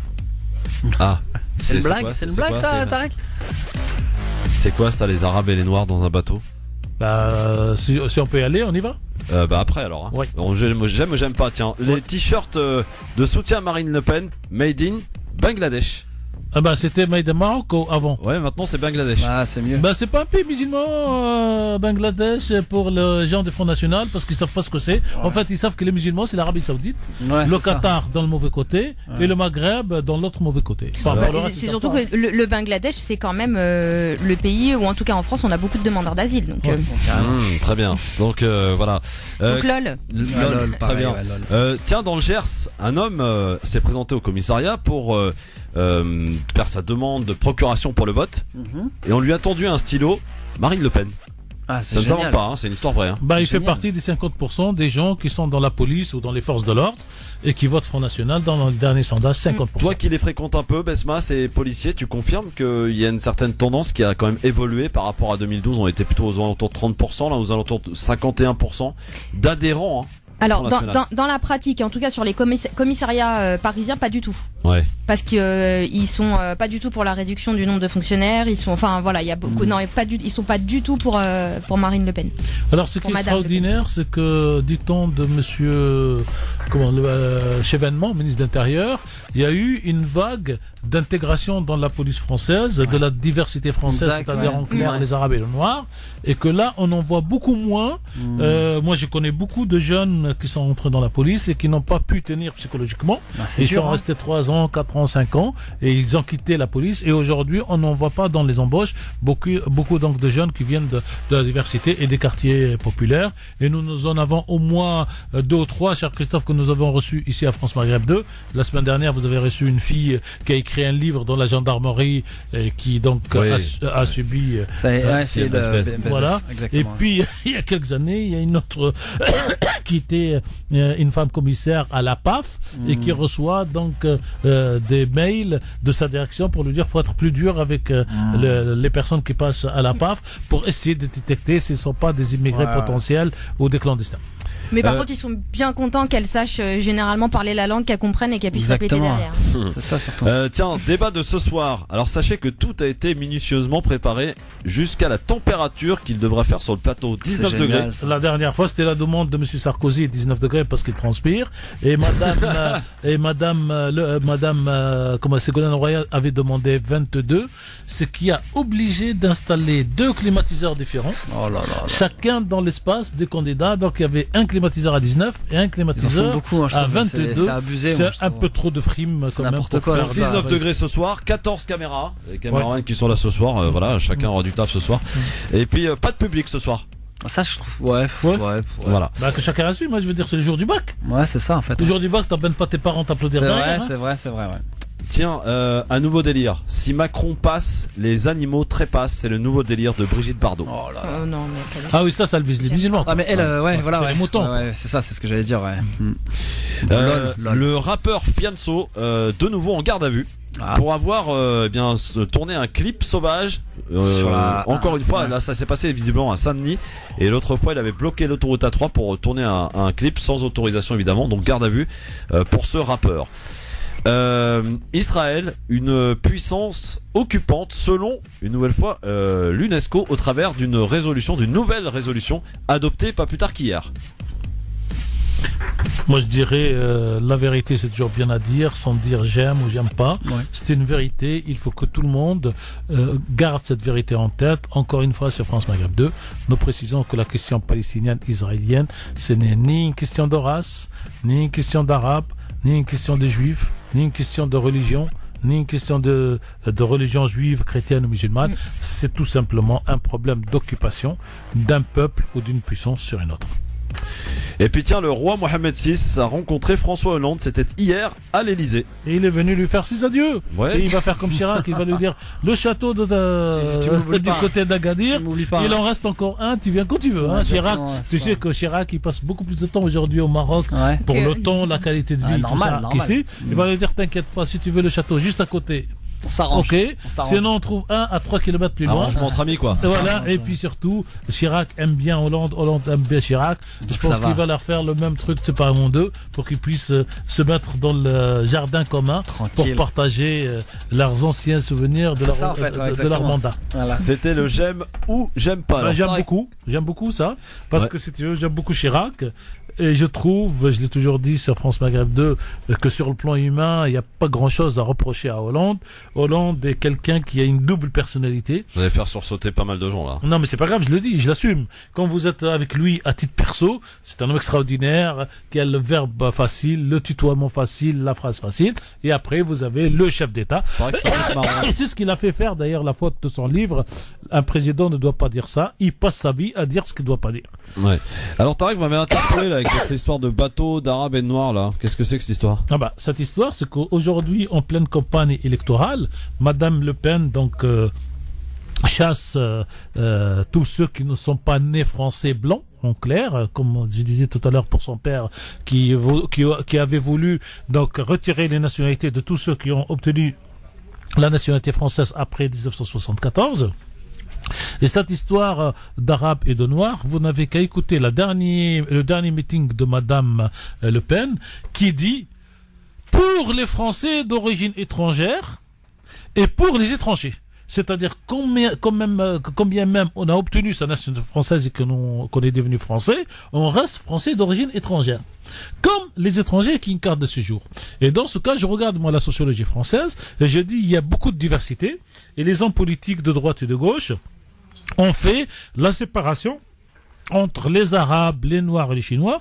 Et je nous reproche d'ailleurs à la radio, parce qu'on a essayé de faire, cher Christophe, mais on n'a pas pu, qu'on n'ait pas monté la sauce quand les Chinois étaient visés en tant que minorité, quand un Chinois a été assassiné chez lui par la police. Et donc les hommes politiques réussissent aujourd'hui à séparer les diversités.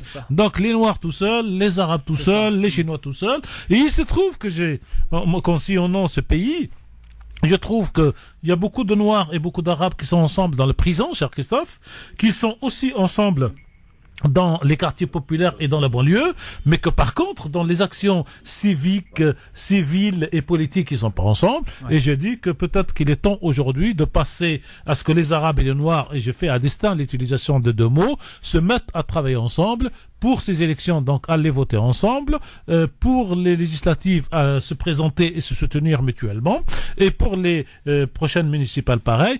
Tout ça pour envoyer en définitive le message de Monsieur Macron, qui a fait de la provocation à Marseille. Y a-t-il des Algériens dans la salle? Y a-t-il des Marocains dans la salle? Pour terminer par cette belle phrase, vous êtes tous français. Et donc, à partir du moment où les Arabes et le Noir... Tunisien, non? Je peux te citer. Il y avait même les Comoriens et les Arméniens. Comoriens, oui, il y en avait 6. Moi, je veux pas faire comme Monsieur Hollande. Je veux pas citer les 6. Bon, je retiens les Tunisiens, les Marocains, les Maghrébins et les Sénégalais, voire les Comoriens. Mais pour dire qu'aujourd'hui, toutes ces personnes, tous ces citoyens sont citoyens français.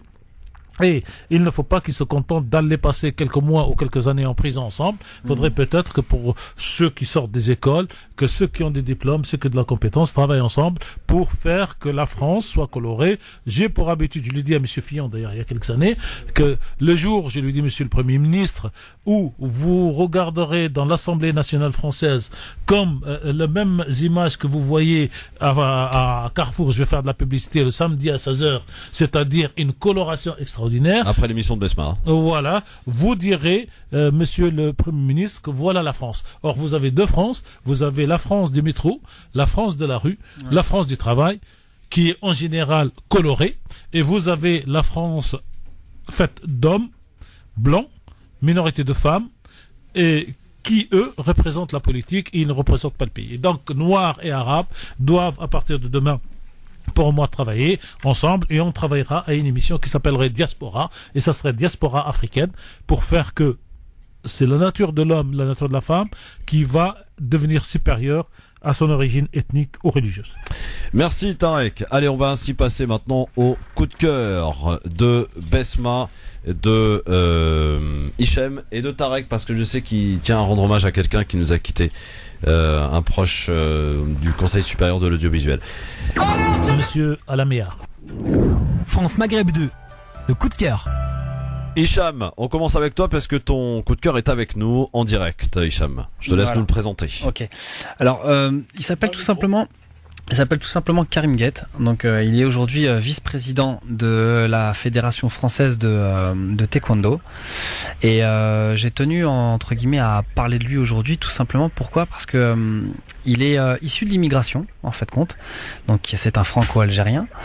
Et dernièrement, on a donc quelqu'un qui est très impliqué aussi, comment dirais-je, dans la vie associative. Et il y a un gros problème aujourd'hui, et on en a discuté, c'est les gens issus de l'immigration qui sont, comment dirais-je, qui sont tentés, c'est ça, je pense. On peut tenter, qui sont même volontaires pour voter pour l'extrême droite. Alors, si vous permettez, Hicham, tout à l'heure, j'ai vu un sociologue français qui est surtout sociologue, mais qui est un peu aussi dans la psychologie, et qui se pose, lui, la question, ce n'est pas la mésestime de soi qui pousse certains d'aller jusqu'à voter au Front National par une espèce de défi contre soi-même et contre la société, en se disant moi je vote Front National et je ne risque rien. Et ça, il y a un problème, y compris de psychologie. Donc vous avez plein de gens qui, j'espère qu'ils reculeront à la dernière minute, mais qui sont tentés d'aller voter Front National au prétexte que moi j'ai mes papiers, je suis français, je ne risque rien. Je vous rappelle juste, Christophe, on a parlé tout à l'heure pour Madame Le Pen et la liberté de la presse, c'est que Madame Le Pen exige maintenant à ce que les journalistes n'interrogent plus les gens qui sont présents au meeting, sauf autorisation des services d'ordre du Front National. On parle de liberté de... Voilà. Donc, suite à cette inquiétude finalement qui transparaît, Hicham. Donc voilà, du coup, on a parlé un petit peu de patriotisme, mais du côté positif en fait compte, et de ce que, par exemple, le sport peut apporter comme vecteur d'intégration dans cette société. On a Karim en ligne là ? Il est là avec nous. Bonjour Karim, comment tu vas ? Bonjour tout le monde, ça va bien ? Ça va bien ? Ça va, merci. Alors Karim, suite à nos différentes discussions sur ce sujet-là, toi qui aujourd'hui es vice-président d'une fédération olympique, quand tu vois un petit peu ce qui se passe aujourd'hui, toi que je sais que tu es quelqu'un d'engagé et d'engageant d'ailleurs, quelle serait en fin de compte ta réflexion à ce sujet justement de ces personnes issues de l'immigration ou qui auraient, comme on a dit il y a peu de temps, qui ont la mémoire courte? Au-delà de la cause, déjà, il faut déjà réfléchir à pourquoi on en arrive là. Je pense qu'aujourd'hui, effectivement, tu l'as dit, moi, je suis métis, puisque mon papa est algérien, et j'ai la chance d'avoir une richesse. Cette richesse, c'est une double culture. Aujourd'hui, les politiques qui se sont succédés les uns et les autres sont à la fois responsables de la situation dans laquelle on se trouve aujourd'hui, parce que ça, faut pas se leurrer, c'est une réalité. Mais également dans la mesure où les jeunes issus de l'immigration ont eu du mal, peut-être à un moment donné, de trouver leur place. ce qui a expliqué peut-être aussi, et ce qui explique également qu'il y a une frange de ces jeunes qui revendiquent à un moment donné une appartenance identitaire, ce qui est largement compréhensible vu la société dans laquelle on évolue. Ceci étant dit, à un moment donné, l'appartenance à une patrie, l'appartenance à une nation n'est pas liée à sa couleur de peau, à ses origines, ou à un moment donné à sa manière de concevoir les choses. Et c'est là où il faut surtout pas se tromper. Le Front National aujourd'hui, et je le dis parce que c'est ce qu'on voit au quotidien, revendique à un moment donné une identité bien stéréotypée de la frange française qui serait patriotique, mais j'ai envie de dire à quel titre. Aujourd'hui, moi, je suis, mais d'autres comme moi, et des gens comme moi, il y en a beaucoup. Aujourd'hui, moi, je suis effectivement issu de l'immigration, mais moi, j'ai porté les couleurs de l'équipe de France. Exactement. Moi, j'ai chanté la Marseillaise. J'ai préparé des athlètes issus de l'immigration, issus des QPV, pour les plus grandes échéances mondiales et pour les Jeux Olympiques. Bon, tu t'es bien passé, Cham, pour le savoir, puisque la seule médaille olympique en taekwondo, elle s'appelle Abi Niaré, d'origine sénégalaise, et aujourd'hui, c'est une des athlètes qui a fait monter le niveau des médailles pour la France. Alors, à un moment donné, il faut pas se tromper de débat, et à un moment donné, il faut pas se tromper de discours. Aujourd'hui, le métissage qu'on a dans ce pays est une richesse. C'est une richesse parce qu'à un moment donné, on est dans le bon vivre, on est dans, à un moment donné, cette faculté de pouvoir évoluer aux côtés de personnes qui peuvent être différentes, mais pour autant qui ont le même sentiment d'appartenance à un pays. Aujourd'hui, les médias, ce qu'ils veulent vendre, c'est ça. C'est voilà. Aujourd'hui, pour être français, il faut être stéréotypé ou imagé avec telle faciès, tenir un drapeau, etc. Mais moi, je suis désolé. Moi, mon pays, je l'aime, d'accord. Et j'ai d'autres amis à moi qui sont issus de l'immigration, qui aujourd'hui ont les plus grandes responsabilités dans ce pays. Je vais citer quelqu'un qui s'appelle Ghani Yalouz, qui est passé depuis peu directeur de l'INSEP, l'Institut national du sport et de l'expertise de la performance, et qui est directeur et qui est d'origine marocaine, et qui a fait vice-champion olympique de lutte, qui était ancien directeur technique national de l'athlétisme. Si lui, c'est pas une preuve qu'à un moment donné, l'amour de son pays, il faut qu'on m'explique. Dans tout ce que j'entends, parce que je vous écoute depuis tout à l'heure, et je dois dire que c'est super intéressant parce que ça nous permet d'avoir un peu une diversité d'opinions, de regards, etc. Et je voudrais m'adresser un petit peu à toutes ces personnes issues de l'immigration qui, à un moment donné, ont le sentiment de normaliser le fait de voter le Front National. Alors là, les bras m'en tombent.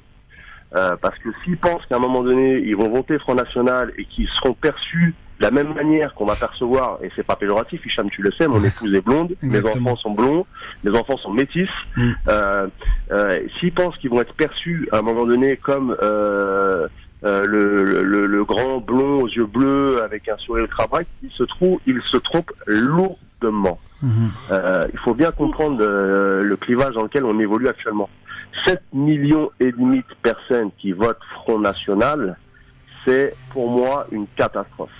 Voilà, c'est une catastrophe, mais qui s'explique par beaucoup de facteurs. Et je pense que les politiques qui se sont succédés les uns et les autres ont une très grande part de responsabilité à ce qui se passe aujourd'hui. Après, tu vas avoir le discours des gens qui vont dire oui, mais Macron, à un moment donné, il n'a pas de programme. Oui, mais Macron, c'est le fils caché de François Hollande. Oui, mais Macron, il a 39 ans. Oui, mais Macron, à un moment donné, il dit blanc, et puis le lendemain, dans un autre meeting, il dit tout le contraire. Ça, c'est pas le problème. Je crois qu'il faut pas se tromper de débat. Il y a une élection présidentielle qui va nous permettre d'avoir le choix ou entre la haine, la stigmatisation de l'étranger de l'autre. Et à un moment donné, et de toute façon, même si on regarde le contenu de leur programme économique, il est insoutenable pour le pays, parce qu'on va les droits dans le gouffre, ou un candidat qui représente les valeurs de la République, liberté, égalité, fraternité. Voilà, moi, mon choix, il est vite fait. Je voterai pour ce candidat-là. Mais pour autant, derrière, faut pas oublier qu'il y a des élections législatives. Que là, on va voter, effectivement, pour les futurs représentants de l'Assemblée nationale, et que c'est cette institution-là qui va nous permettre de retrouver un équilibre politique. Donc, les gens, là, pourront voter à souhait pour le candidat qui va leur permettre de se retrouver au travers de ce que eux représentent. voilà, je pense que c'est important de faire passer ce message-là parce que j'ai l'impression qu'on se trompe de débat ou alors que on veut nous faire dévier de notre route. Et faut pas que les gens se méprennent. Merci Karim pour Karim, message. Entendu, j'espère en tout cas de la part de tous. Et une bonne petite piqûre de rappel ainsi donc a été faite par Karim qui donc est de la fédération du taekwondo. Exactement, vice-président de la fédération de taekwondo. Voilà, exactement. Un sport que tu pratiques. Exactement. Ouais. Voilà, exactement. Donc en plus de ça, voilà, c'est cette fédération, ce sport, en fin de compte, l'équipe de France est composée de gens issus de l'immigration. Et c'est aussi une question qu'on se pose nous les sportifs, à savoir, c'est que si demain t'as un parti d'extrême qui passe, tu sais ça. Il y a une saveur particulière aussi. Tu représentes la France. Mais en athlétisme, s'il n'y a plus les Noirs pour ramener des médailles, je sais pas qu'est-ce qui va se passer. Hein. Oh là là. Il y aurait les Arabes. Il y aurait les Arabes, mais bon, voilà. Les Arabes sont bons au foot aussi. Ouais, voilà. Donc non, mais t'imagines un petit peu. C'est pas celui qui a ramené la Coupe du Monde. Ouais, peut-être, exactement. Grâce à qui on l'a eu, en tout cas. Ouais. Et d'ailleurs, c'est bizarre. Vous vous rappelez en 2006, ce coup de tête de Zidane qui nous a fait perdre la Coupe du Monde en l'occurrence. Et pourtant, tellement on avait de l'admiration pour Zidane, la presse lui en a quasiment pas voulu. Ouais, la France lui en a pas voulu. Ouais, on l'aimait trop, tout ça simplement. Ça aurait été un autre joueur qui a peut-être eu un rôle beaucoup moins important dans l'équipe de France. Mais alors aujourd'hui, on en reparlerait encore. Zidane, non, ça y est, on a oublié. Et pourtant, ça a été quand même le geste qui nous a fait perdre la Coupe du Monde en 2006. Allez, dans un instant, le coup de cœur de Besma et de Tarek pour cet hommage rendu à quelqu'un qu'on a perdu du Conseil supérieur de l'audiovisuel que Tarek Mami connaissait, un proche, donc à suivre dans un instant. Et si on a le temps, Libertad pour quelques-uns de vos auditeurs au 01 40 33 9000. À tout de suite. Eh oui, votons ensemble et bien, si possible, bien sûr. Ça se passera ce dimanche 7 mai pour ce deuxième tour de cette élection présidentielle qui ne va pas tarder à révéler donc suite au résultat des urnes. J'en parlais il y a quelques instants, Besma, donc cette possibilité aux mineurs de pouvoir quitter le territoire sans autorisation parentale, eh bien ça a été possible pendant 2 ans sous le quinquennat Hollande. Et puis 2 ans après, les députés ont mis ça en place. Donc aujourd'hui, à l'heure où nous parlons, un mineur ne peut plus quitter le territoire seul, sans autorisation parentale. Mais pour autant, il y a eu des dégâts, sachant dans la période dans laquelle nous sommes, et sachant également les nombreux départs direction la Syrie, il y a beaucoup de mineurs qui ont pu partir en toute tranquillité. Si Besma le permet, il y a eu la semaine dernière une condamnation de l'État français à une amende assez importante pour une famille qui avait donc déposé plainte, puisque c'est dans l'intervalle de ces 2 années qu'une fille mineure est partie en Syrie. Je ne sais pas si elle est morte, décédée là-bas ou pas, mais en tout cas l'État français a été condamné pour avoir donc laissé partir cette jeune fille. Donc Besma, tu confirmes effectivement ça a été remis en place et que pendant 2 ans quand même les mineurs ont pu quitter le territoire. Absolument, c'est une circulaire du 20 novembre 2012 qui est venue justement supprimer les autorisations de sortie du territoire individuel. Voilà, mais comment on explique ça ? Comment ça a été possible ça ?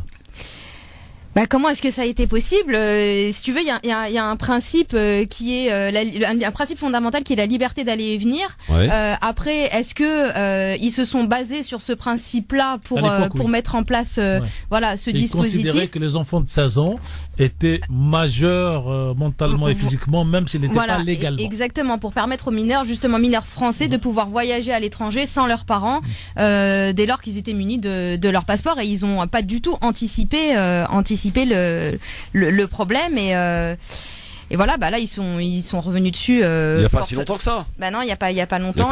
2013, 2 ans après, 2 ans après, 2012, 2013 ou 14. C'est ça. En fait, c'est quand tu as eu une hémorragie de départ de jeunes, spécialement en Syrie, que la décision a été relevée. C'est-à-dire que s'ils étaient partis en Turquie ou au Vietnam ou je sais pas où, peut-être que ça n'aurait pas été.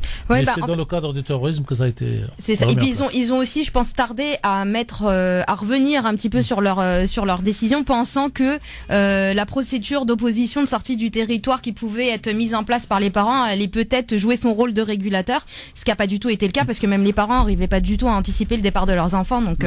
Ouais. Bon, très bien. En tout cas, ça paraît quand même assez hallucinant quand on regarde de plus près. On a laissé quand même beaucoup de mineurs partir. Le j'aime ou j'aime pas. Avec l'option LOL de ce qu'on veut. Et il y a un petit mot pour qui n'est pas mon avis tranché, cher Christophe, mais qui est les Arabes et les Noirs dans un bateau. Ah, C'est une blague, quoi, c'est une c'est blague quoi, ça, c'est- Tarek? C'est quoi ça, les Arabes et les Noirs dans un bateau? Si on peut y aller, on y va. Après alors. Hein. Ouais. Bon, j'aime ou j'aime pas. Tiens, les t-shirts de soutien à Marine Le Pen, made in Bangladesh. C'était Made in Morocco avant. Ouais, maintenant c'est Bangladesh. Ah, c'est mieux. C'est pas un pays musulman, Bangladesh, pour les gens du Front National, parce qu'ils savent pas ce que c'est. En fait, ils savent que les musulmans, c'est l'Arabie Saoudite, Ouais, le c'est ça. Qatar dans le mauvais côté, et le Maghreb dans l'autre mauvais côté. C'est surtout que le Bangladesh, c'est quand même le pays où, en tout cas en France, on a beaucoup de demandeurs d'asile. Donc, Très bien. Donc voilà. donc lol. Lol, très pareil, bien. ouais, lol. Tiens, dans le Gers, un homme s'est présenté au commissariat pour faire sa demande de procuration pour le vote, et on lui a tendu un stylo Marine Le Pen. Ah, c'est Ça ne s'invente génial. pas, hein, c'est une histoire vraie. Hein. Il fait partie des 50% des gens qui sont dans la police ou dans les forces de l'ordre et qui votent Front National dans le dernier sondage, 50%. Toi qui les fréquentes un peu, Besma, ces policiers, tu confirmes qu'il y a une certaine tendance qui a quand même évolué par rapport à 2012. On était plutôt aux alentours de 30%, là aux alentours de 51% d'adhérents. Hein. Alors, dans la pratique, en tout cas sur les commissariats parisiens, pas du tout. Ouais. Parce que ils sont pas du tout pour la réduction du nombre de fonctionnaires. Ils sont, enfin voilà, il y a beaucoup. Non, ils sont pas du tout pour Marine Le Pen. Alors, ce qui est extraordinaire, c'est que, dit-on de Monsieur Chevènement, ministre de l'Intérieur, il y a eu une vague d'intégration dans la police française, de la diversité française, c'est-à-dire en clair les Arabes et les Noirs, et que là, on en voit beaucoup moins. Moi, je connais beaucoup de jeunes qui sont entrés dans la police et qui n'ont pas pu tenir psychologiquement. Ils sont restés 3 ans, 4 ans, 5 ans, et ils ont quitté la police. Et aujourd'hui, on n'en voit pas dans les embauches beaucoup donc de jeunes qui viennent de la diversité et des quartiers populaires. Et nous en avons au moins 2 ou 3, cher Christophe, que nous avons reçus ici à France Maghreb 2. La semaine dernière, vous avez reçu une fille qui a écrit un livre dans la gendarmerie, qui donc a subi.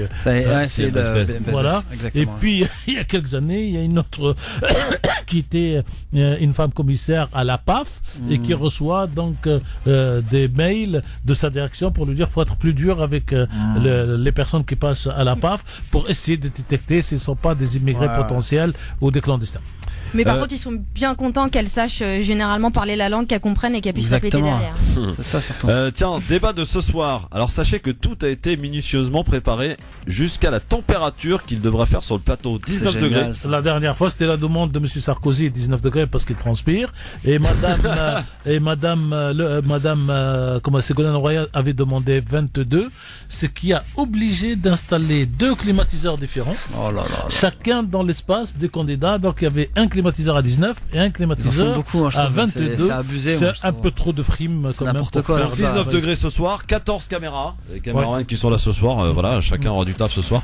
Et puis pas de public ce soir. Ça, je trouve. Voilà. Que chacun assume. Moi, je veux dire, c'est le jour du bac. Ouais, c'est ça en fait. Le jour du bac, t'emmènes pas tes parents t'applaudir derrière. C'est vrai. Ouais. Tiens, un nouveau délire. Si Macron passe, les animaux trépassent. C'est le nouveau délire de Brigitte Bardot. Non, mais ah oui, ça le vise les musulmans. Ah mais elle, les moutons. Ouais, c'est ça, c'est ce que j'allais dire. Ouais. Lol. Le rappeur Fianso, de nouveau en garde à vue. Pour avoir tourné un clip sauvage encore une fois là ça s'est passé visiblement à Saint-Denis et l'autre fois il avait bloqué l'autoroute A3 pour tourner un clip sans autorisation évidemment, donc garde à vue pour ce rappeur. Israël, une puissance occupante selon une nouvelle fois l'UNESCO au travers d'une nouvelle résolution adoptée pas plus tard qu'hier. Moi je dirais la vérité, c'est toujours bien à dire sans dire j'aime ou j'aime pas. C'est une vérité, il faut que tout le monde garde cette vérité en tête. Encore une fois sur France Maghreb 2, nous précisons que la question palestinienne israélienne, ce n'est ni une question de race, ni une question d'arabe, ni une question de juifs, ni une question de religion, ni une question de religion juive, chrétienne ou musulmane. C'est tout simplement un problème d'occupation d'un peuple ou d'une puissance sur une autre. Et puis tiens, le roi Mohamed VI a rencontré François Hollande, c'était hier à l'Elysée. Et il est venu lui faire 6 adieux. Ouais. Et il va faire comme Chirac, il va lui dire le château du côté d'Agadir, il en reste encore un, tu viens quand tu veux. Chirac, tu sais que Chirac il passe beaucoup plus de temps aujourd'hui au Maroc pour le temps, la qualité de vie, tout ça qu'ici. Il va lui dire t'inquiète pas, si tu veux le château juste à côté, On s'arrange. Ok. On s'arrange. Sinon, on trouve un à 3 km plus loin. Arrangement entre amis, quoi. Et voilà. Et puis surtout, Chirac aime bien Hollande, Hollande aime bien Chirac. Je pense qu'il va leur faire le même truc séparément d'eux pour qu'ils puissent se mettre dans le jardin commun pour partager leurs anciens souvenirs de leur mandat. Voilà. C'était le j'aime ou j'aime pas. J'aime beaucoup ça parce que j'aime beaucoup Chirac. Et je trouve, je l'ai toujours dit sur France Maghreb 2, que sur le plan humain, il n'y a pas grand-chose à reprocher à Hollande. Hollande est quelqu'un qui a une double personnalité. Vous allez faire sursauter pas mal de gens là. Non mais c'est pas grave, je le dis, je l'assume. Quand vous êtes avec lui à titre perso, c'est un homme extraordinaire, qui a le verbe facile, le tutoiement facile, la phrase facile. Et après, vous avez le chef d'État. Et c'est ce qu'il a fait faire d'ailleurs la faute de son livre. Un président ne doit pas dire ça. Il passe sa vie à dire ce qu'il ne doit pas dire. Ouais. Alors Tarek m'avait interpellé là avec votre histoire de bateau d'Arabes et de Noirs là. Qu'est-ce que c'est que cette histoire?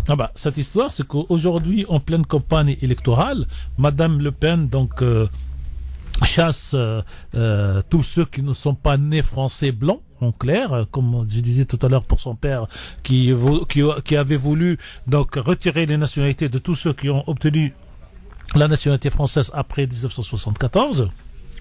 Et cette histoire d'Arabes et de Noirs, vous n'avez qu'à écouter le dernier meeting de Madame Le Pen, qui dit pour les Français d'origine étrangère et pour les étrangers. C'est-à-dire combien même on a obtenu sa nationalité française et qu'on est devenu français, on reste français d'origine étrangère. Comme les étrangers qui ont une carte de séjour. Et dans ce cas, je regarde moi la sociologie française et je dis il y a beaucoup de diversité et les hommes politiques de droite et de gauche ont fait la séparation entre les Arabes, les Noirs et les Chinois. Et je nous reproche d'ailleurs à la radio, parce qu'on a essayé de faire, cher Christophe, mais on n'a pas pu, qu'on n'ait pas monté la sauce quand les Chinois étaient visés en tant que minorité, quand un Chinois a été assassiné chez lui par la police. Et donc, les hommes politiques réussissent aujourd'hui à séparer les diversités.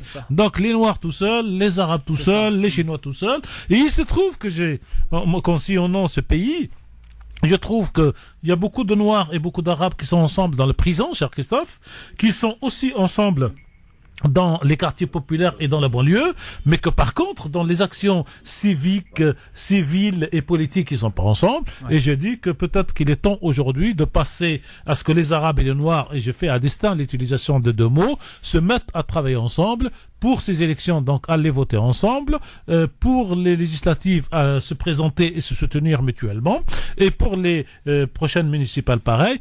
Tout ça pour envoyer en définitive le message de Monsieur Macron, qui a fait de la provocation à Marseille. Y a-t-il des Algériens dans la salle? Y a-t-il des Marocains dans la salle? Pour terminer par cette belle phrase, vous êtes tous français. Et donc, à partir du moment où les Arabes et le Noir... les Tunisiens, non? Je peux te citer. Il y avait même les Comoriens et les Arméniens. Comoriens, oui, il y en avait 6. Moi, je veux pas faire comme Monsieur Hollande. Je veux pas citer les 6. Bon, je retiens les Tunisiens, les Marocains, les Maghrébins et les Sénégalais, voire les Comoriens. Mais pour dire qu'aujourd'hui, toutes ces personnes, tous ces citoyens sont citoyens français. Et il ne faut pas qu'ils se contentent d'aller passer quelques mois ou quelques années en prison ensemble. Il faudrait peut-être que pour ceux qui sortent des écoles, que ceux qui ont des diplômes, ceux qui ont de la compétence, travaillent ensemble pour faire que la France soit colorée. J'ai pour habitude, je l'ai dit à M. Fillon d'ailleurs il y a quelques années, que le jour, je lui dis Monsieur le Premier ministre, où vous regarderez dans l'Assemblée nationale française comme les mêmes images que vous voyez à Carrefour, je vais faire de la publicité le samedi à 16h, c'est-à-dire une coloration extraordinaire. Après l'émission de Besma. Voilà, vous direz, Monsieur le Premier ministre, que voilà la France. Or, vous avez deux France. Vous avez la France du métro, la France de la rue, la France du travail, qui est en général colorée, et vous avez la France faite d'hommes, blancs, minorité de femmes, et qui, eux, représentent la politique et ils ne représentent pas le pays. Et donc, Noirs et Arabes doivent, à partir de demain, pour moi, travailler ensemble, et on travaillera à une émission qui s'appellerait Diaspora, et ça serait Diaspora africaine, pour faire que c'est la nature de l'homme, la nature de la femme, qui va devenir supérieure à son origine ethnique ou religieuse. Merci Tarek. Allez, on va ainsi passer maintenant au coup de cœur de Besma, de Hichem et de Tarek, parce que je sais qu'il tient à rendre hommage à quelqu'un qui nous a quitté, un proche du Conseil supérieur de l'audiovisuel. Monsieur Alaméar. France Maghreb 2, le coup de cœur. Hicham, on commence avec toi parce que ton coup de cœur est avec nous en direct, Hicham. Je te laisse nous le présenter. Ok. Alors, il s'appelle tout simplement Karim Guet. Donc, il est aujourd'hui vice-président de la Fédération française de taekwondo. Et j'ai tenu entre guillemets à parler de lui aujourd'hui, tout simplement. Pourquoi ? Parce que il est issu de l'immigration, en fait compte. Donc, c'est un franco-algérien. Et dernièrement, on a donc quelqu'un qui est très impliqué aussi, comment dirais-je, dans la vie associative.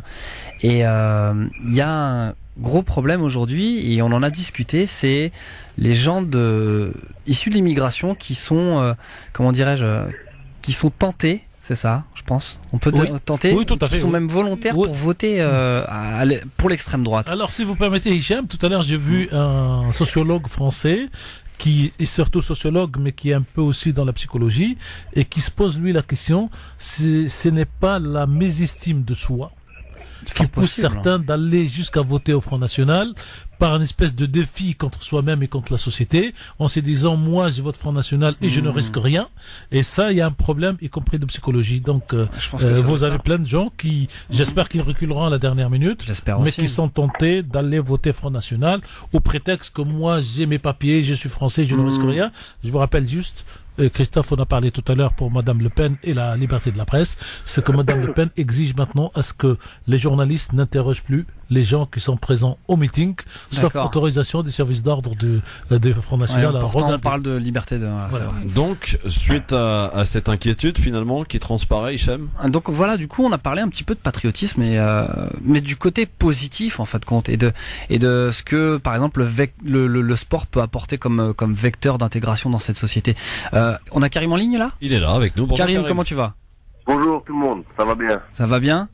Ça va, merci. Alors Karim, suite à nos différentes discussions sur ce sujet-là, toi qui aujourd'hui es vice-président d'une fédération olympique, quand tu vois un petit peu ce qui se passe aujourd'hui, toi que je sais que tu es quelqu'un d'engagé et d'engageant d'ailleurs, quelle serait en fin de compte ta réflexion à ce sujet justement de ces personnes issues de l'immigration ou qui auraient, comme on l'a dit il y a peu de temps, qui ont la mémoire courte?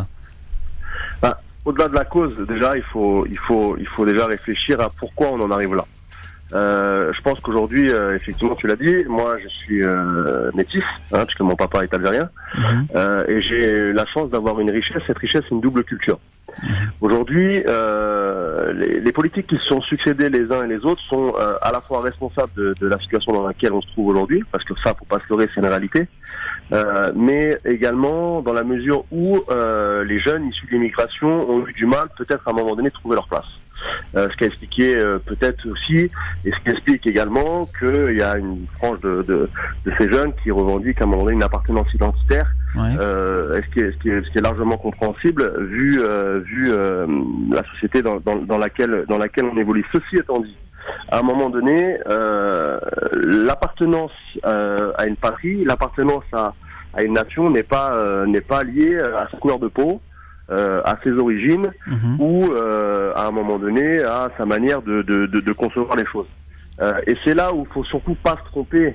Le Front National aujourd'hui, et je le dis parce que c'est ce qu'on voit au quotidien, revendique à un moment donné une identité bien stéréotypée de la frange française qui serait patriotique, mais j'ai envie de dire à quel titre. Aujourd'hui, moi, je suis mais d'autres comme moi, et des gens comme moi, il y en a beaucoup. Aujourd'hui, moi, je suis effectivement issu de l'immigration, mais moi, j'ai porté les couleurs de l'équipe de France. Exactement. Moi, j'ai chanté la Marseillaise.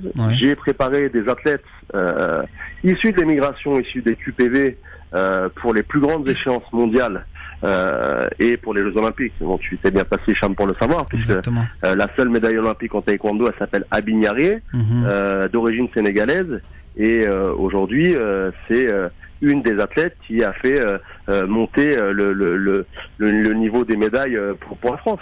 Alors, à un moment donné, il faut pas se tromper de débat, et à un moment donné, il faut pas se tromper de discours. Aujourd'hui, le métissage qu'on a dans ce pays est une richesse. C'est une richesse parce qu'à un moment donné, on est dans le bon vivre, on est dans, à un moment donné, cette faculté de pouvoir évoluer aux côtés de personnes qui peuvent être différentes, mais pour autant qui ont le même sentiment d'appartenance à un pays. Aujourd'hui, les médias, ce qu'ils veulent vendre, c'est ça. C'est voilà. Aujourd'hui, pour être français, il faut être stéréotypé ou imagé avec telle faciès, tenir un drapeau, etc. Mais moi, je suis désolé. Moi, mon pays, je l'aime, d'accord. Et j'ai d'autres amis à moi qui sont issus de l'immigration, qui aujourd'hui ont les plus grandes responsabilités dans ce pays. Je vais citer quelqu'un qui s'appelle Ghani Yalouz, qui est passé depuis peu directeur de l'INSEP, l'Institut national du sport et de l'expertise de la performance, et qui est directeur et qui est d'origine marocaine et qui a fait vice-champion olympique de lutte, qui était ancien directeur technique national de l'athlétisme. Si lui, c'est pas une preuve qu'à un moment donné, l'amour de son pays, il faut qu'on m'explique. Dans tout ce que j'entends, parce que je vous écoute depuis tout à l'heure, et je dois dire que c'est super intéressant parce que ça nous permet d'avoir un peu une diversité d'opinions, de regards, etc. Et je voudrais m'adresser un petit peu à toutes ces personnes issues de l'immigration qui, à un moment donné, ont le sentiment de normaliser le fait de voter le Front National. Alors là, les bras m'en tombent. Parce que s'ils pensent qu'à un moment donné, ils vont voter Front National et qu'ils seront perçus de la même manière qu'on va percevoir, et c'est pas péjoratif, Hicham, tu le sais, mon épouse est blonde, mes enfants sont blonds, mes enfants sont métis, s'ils pensent qu'ils vont être perçus à un moment donné comme le grand blond aux yeux bleus avec un sourire ultra bright, ils se trompent lourdement. Il faut bien comprendre le clivage dans lequel on évolue actuellement. 7,5 millions de personnes qui votent Front National, c'est pour moi une catastrophe. Voilà, c'est une catastrophe, mais qui s'explique par beaucoup de facteurs. Et je pense que les politiques qui se sont succédés les uns et les autres ont une très grande part de responsabilité à ce qui se passe aujourd'hui. Après, tu vas avoir le discours des gens qui vont dire oui, mais Macron, à un moment donné, il n'a pas de programme. Oui, mais Macron, c'est le fils caché de François Hollande. Oui, mais Macron, il a 39 ans. Oui, mais Macron, à un moment donné, il dit blanc, et puis le lendemain, dans un autre meeting, il dit tout le contraire. Ça, c'est pas le problème. Je crois qu'il faut pas se tromper de débat. Il y a une élection présidentielle qui va nous permettre d'avoir le choix ou entre la haine, la stigmatisation de l'étranger de l'autre.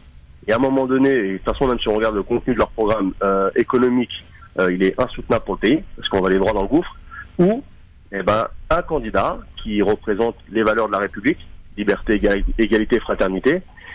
Voilà, moi mon choix il est vite fait. Je voterai pour ce candidat-là. Mais pour autant, derrière, faut pas oublier qu'il y a des élections législatives. Exactement. Que là, on va voter effectivement pour les futurs représentants de l'Assemblée nationale, et que c'est cette institution-là qui va nous permettre de retrouver un équilibre politique. Donc les gens là pourront voter à souhait pour le candidat qui va leur permettre de se retrouver au travers de ce que eux représentent. Voilà, je pense que c'est important de faire passer ce message-là parce que j'ai l'impression qu'on se trompe de débat ou alors que on veut nous faire dévier de notre route. Et faut pas que les gens se méprennent. Merci Karim pour ce message entendu, j'espère en tout cas de la part de tous. Et une bonne petite piqûre de rappel ainsi donc a été faite par Karim qui est de la fédération du taekwondo. Exactement, vice-président de la fédération de taekwondo. Voilà, exactement. Un sport que tu pratiques. Exactement. Ouais. Voilà, exactement. Donc en plus de ça, voilà, c'est cette fédération, ce sport, en fin de compte, l'équipe de France est composée de gens issus de l'immigration. Et c'est aussi une question qu'on se pose nous les sportifs, à savoir, c'est que si demain t'as un parti d'extrême qui passe, tu sais ça. Il y a une saveur particulière aussi. Tu représentes la France. Mais en athlétisme, s'il n'y a plus les Noirs pour ramener des médailles, je sais pas qu'est-ce qui va se passer. Hein. Ah là là. Il y aurait les Arabes. Il y aurait les Arabes, mais bon, voilà. Les Arabes sont bons en foot aussi. Ouais, voilà. Donc non, mais t'imagines un petit peu. C'est pas celui qui a ramené la Coupe du Monde. Ouais, peut-être, ouais, exactement. Ramené, grâce à qui on l'a eu, en tout cas. Ouais. Et d'ailleurs, c'est bizarre. Vous vous rappelez en 2006, ce coup de tête de Zidane qui nous a fait perdre la Coupe du Monde en l'occurrence. Et pourtant, tellement on avait de l'admiration pour Zidane, la presse lui en a quasiment pas voulu. Ouais, la France lui en a pas voulu. Ouais, on l'aimait trop, tout ça simplement. aurait été un autre joueur qui a peut-être eu un rôle beaucoup moins important dans l'équipe de France. Mais alors aujourd'hui, on en reparlerait encore. Zidane, non, ça y est, on a oublié. Et pourtant, ça a été quand même le geste qui nous a fait perdre la Coupe du Monde en 2006. Allez, dans un instant, le coup de cœur de Besma et de Tarek pour cet hommage rendu à quelqu'un qu'on a perdu du Conseil supérieur de l'audiovisuel que Tarek Mami connaissait, un proche, donc à suivre dans un instant. Et si on a le temps, Libertad pour quelques-uns de vos auditeurs au 01 40 33 9000. À tout de suite. France Maghreb 2, France Maghreb 2. Exister, c'est exister politiquement, disait Abdelmalek Sayad. Pour voter, il faut être inscrit sur la liste électorale de votre lieu de domicile. Votez. Ne laissez personne décider à votre place. Le grand forum sur France Maghreb 2 de retour pour cette partie avec Besma Maghrebi qui est avec nous aujourd'hui, Hicham Terak. Bonjour. Et Tarek Mami. Besma, tu vas revenir avant à la fin de la saison. Là, tu vois, j'ai tellement Bien pas sûr. l'habitude de voir que j'en bug. Voilà. Moi j'aime bien quand sûr, elle avec vient plaisir. en fait parce qu'elle ramène des petits chocolats. Et, Ah oui, ils sont là en fait, mes petits chocolats, je les ai même pas mangés. Des Ah petits bah très œufs, bien, ça me fera des pour œufs la de route. Pâques. Mais bon, je crois que Ah ça oui. peut passer Pâques, non? Oui, c'est passé, oui. Mais il n'y a pas besoin de Pâques pour manger du chocolat. Pour le C'est très chocolat, bien. il n'y a pas de saison Exactement. pour manger de chocolat. Magnifique. Alors, le coup de cœur Tu viens quand tu de veux, Besma Maghrebi maintenant. Alors, mon coup de cœur reste dans le, avec mon coup de gueule, si j'ai envie de dire, mon avis tranché de tout à l'heure, à savoir la lutte contre le saturnisme. Et mon coup de cœur va être pour l'association des familles victimes de saturnisme.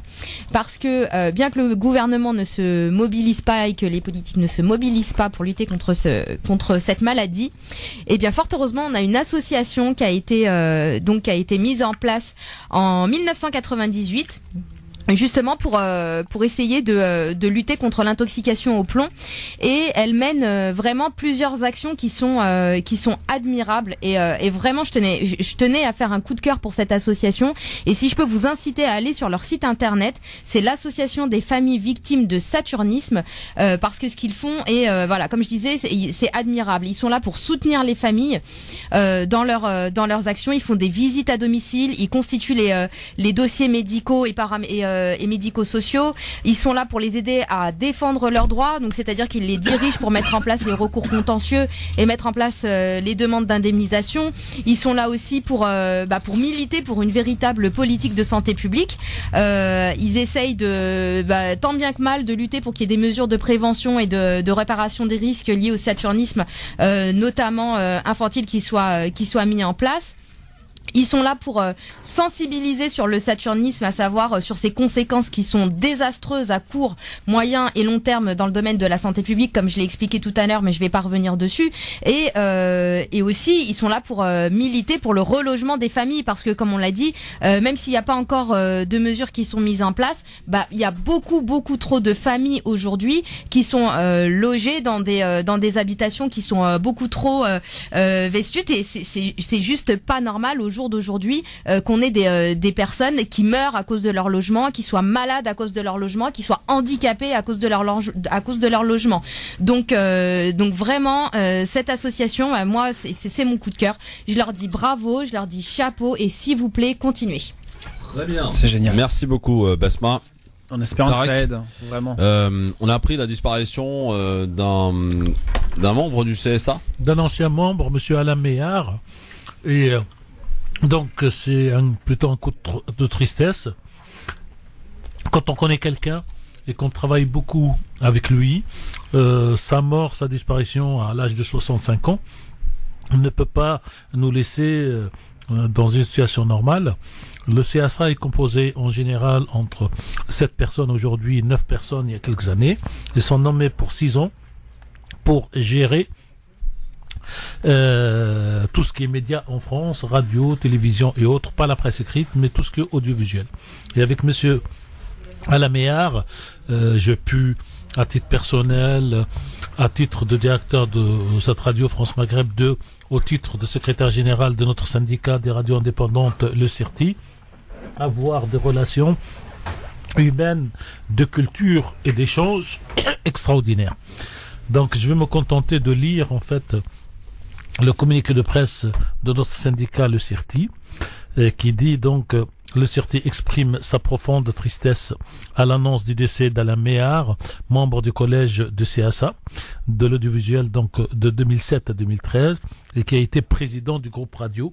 Donc tous les directeurs de radio ont eu affaire à lui pour l'obtention des fréquences, le renouvellement des fréquences, la négociation des problèmes quand il y a des problèmes donc dans le monde de la radio. Et les radios indépendantes locales, régionales et thématiques saluent son engagement en faveur du déploiement de la radio numérique terrestre, la fameuse RNT. Il l'a poussé bien sûr avec ses collègues, mais c'est lui qui était chargé. Aujourd'hui, cette RNT est lancée déjà sur Paris Marseille et Nice et France Maghreb 2 diffusent sur ces 3 villes en RNT et donc très prochainement sur Lille, Lyon et Strasbourg, et France Maghreb 2 est en radio numérique grâce aussi au travail de monsieur Alain Meillard. Donc nous ne pouvons ici, en temps disserté à mon nom personnel, que présenter nos plus sincères condoléances aux membres de sa famille, à ses proches, parce que c'est avec des hommes de cette trempe que la France a avancé. Il était donc élève à sciences politiques, conseiller d'État, président donc chargé de la direction des affaires au Sénat, président d'anciens ministres, monsieur Alain Meillard, paix à toi. Paix à lui, effectivement. Merci beaucoup Tarek Mami, on vous retrouvera vendredi, vous. Hein. Oui. Vous avez ce privilège de passer 2 fois dans la semaine cette semaine, c'est très bien. Et... On peut dire que je suis pas passé la semaine dernière, Christophe? Bah oui, non, mais c'est très bien. Ouais. Voilà, vous rattrapez votre retard. Bravo, voilà. Tarek. Voilà. Alors, Besma, il va falloir qu'elle vienne au moins, pendant 2 mois, 6 sur 6, 5 sur 6 plutôt, pour rattraper le retard. Bon, Besma, tu reviens vite quand même. Bien sûr, c'était vraiment un plaisir. Bien sûr que je reviendrai vite. Et puis Besma Maghrebi, que l'on retrouve pour une émission Parler droit tous les samedis de 15h à 16h avec Medjed. Donc tu t'ennuies pas avec Medjed. Avant d'aller à Carrefour et de voir la France plurielle. Voilà, exactement. Avant d'aller à Carrefour voir la France plurielle, eh bien on écoute Maître Maghrebi qui aide les auditeurs qui ont des problèmes juridiques. On leur explique qu'ils doivent faire valoir leurs droits parce qu'ils en ont. Exactement. Et on va leur rappeler que le satanisme maintenant, ça fait partie de l'escarcelle du couffin de la Kofa, de la défense de Maître Besma Maghrebi. Exactement. Voilà. Merci beaucoup Besma. Hicham. Merci à vous. Écoute, merci beaucoup en tout cas pour ta présence d'abord et pour ta chronique. Merci de m'accueillir. Je sais que je prends beaucoup de place. Et on précise aux auditeurs qu'aujourd'hui on pourra voir la chronique d'Hicham à la télé sur France 2 très prochainement. Exactement, normalement à la rentrée. Dans l'émission qui s'appelle Les Yeux d'Olivier. Dans Les Yeux d'Olivier, oui, voilà, c'est pas mal. Donc ça s'est bien passé le tournage? Ouais, très bien, on n'a pas encore fini, mais c'est plutôt cool. Bon. Merci beaucoup Hicham, probablement la semaine prochaine. Besma, à très vite. Tarek, merci beaucoup. Écoutez, France Maghreb 2, c'est très bien. On vous incite à continuer dans un instant. Amar pour l'éphéméride pour l'heure 18h. Marine Garel pour le Flash, bonsoir. Bonjour à tous. Le débat ce soir entre les 2 candidats à la présidentielle. Les plans de coupe seront autorisés ce soir lors du duel de l'entre-deux tours. Ce qui veut dire que les téléspectateurs pourront voir la réaction d'Emmanuel Macron quand Marine Le Pen va s'exprimer et inversement. Un accord a été trouvé entre les 2 candidats. Ce face-à-face décisif entre les 2 finalistes de la présidentielle aura lieu sur France 2 et TF1. De nouveaux soutiens pour le candidat d'En Marche, le nageur Yannick Agnel, le judoka David Douillet, l'escrimeuse Laura Flessel ou encore le footballeur Blaise Matuidi. Une 60aine de sportifs appellent aujourd'hui à voter pour Emmanuel Macron. C'est le seul candidat qui, selon eux, respecte les valeurs de la liberté, d'égalité et de fraternité.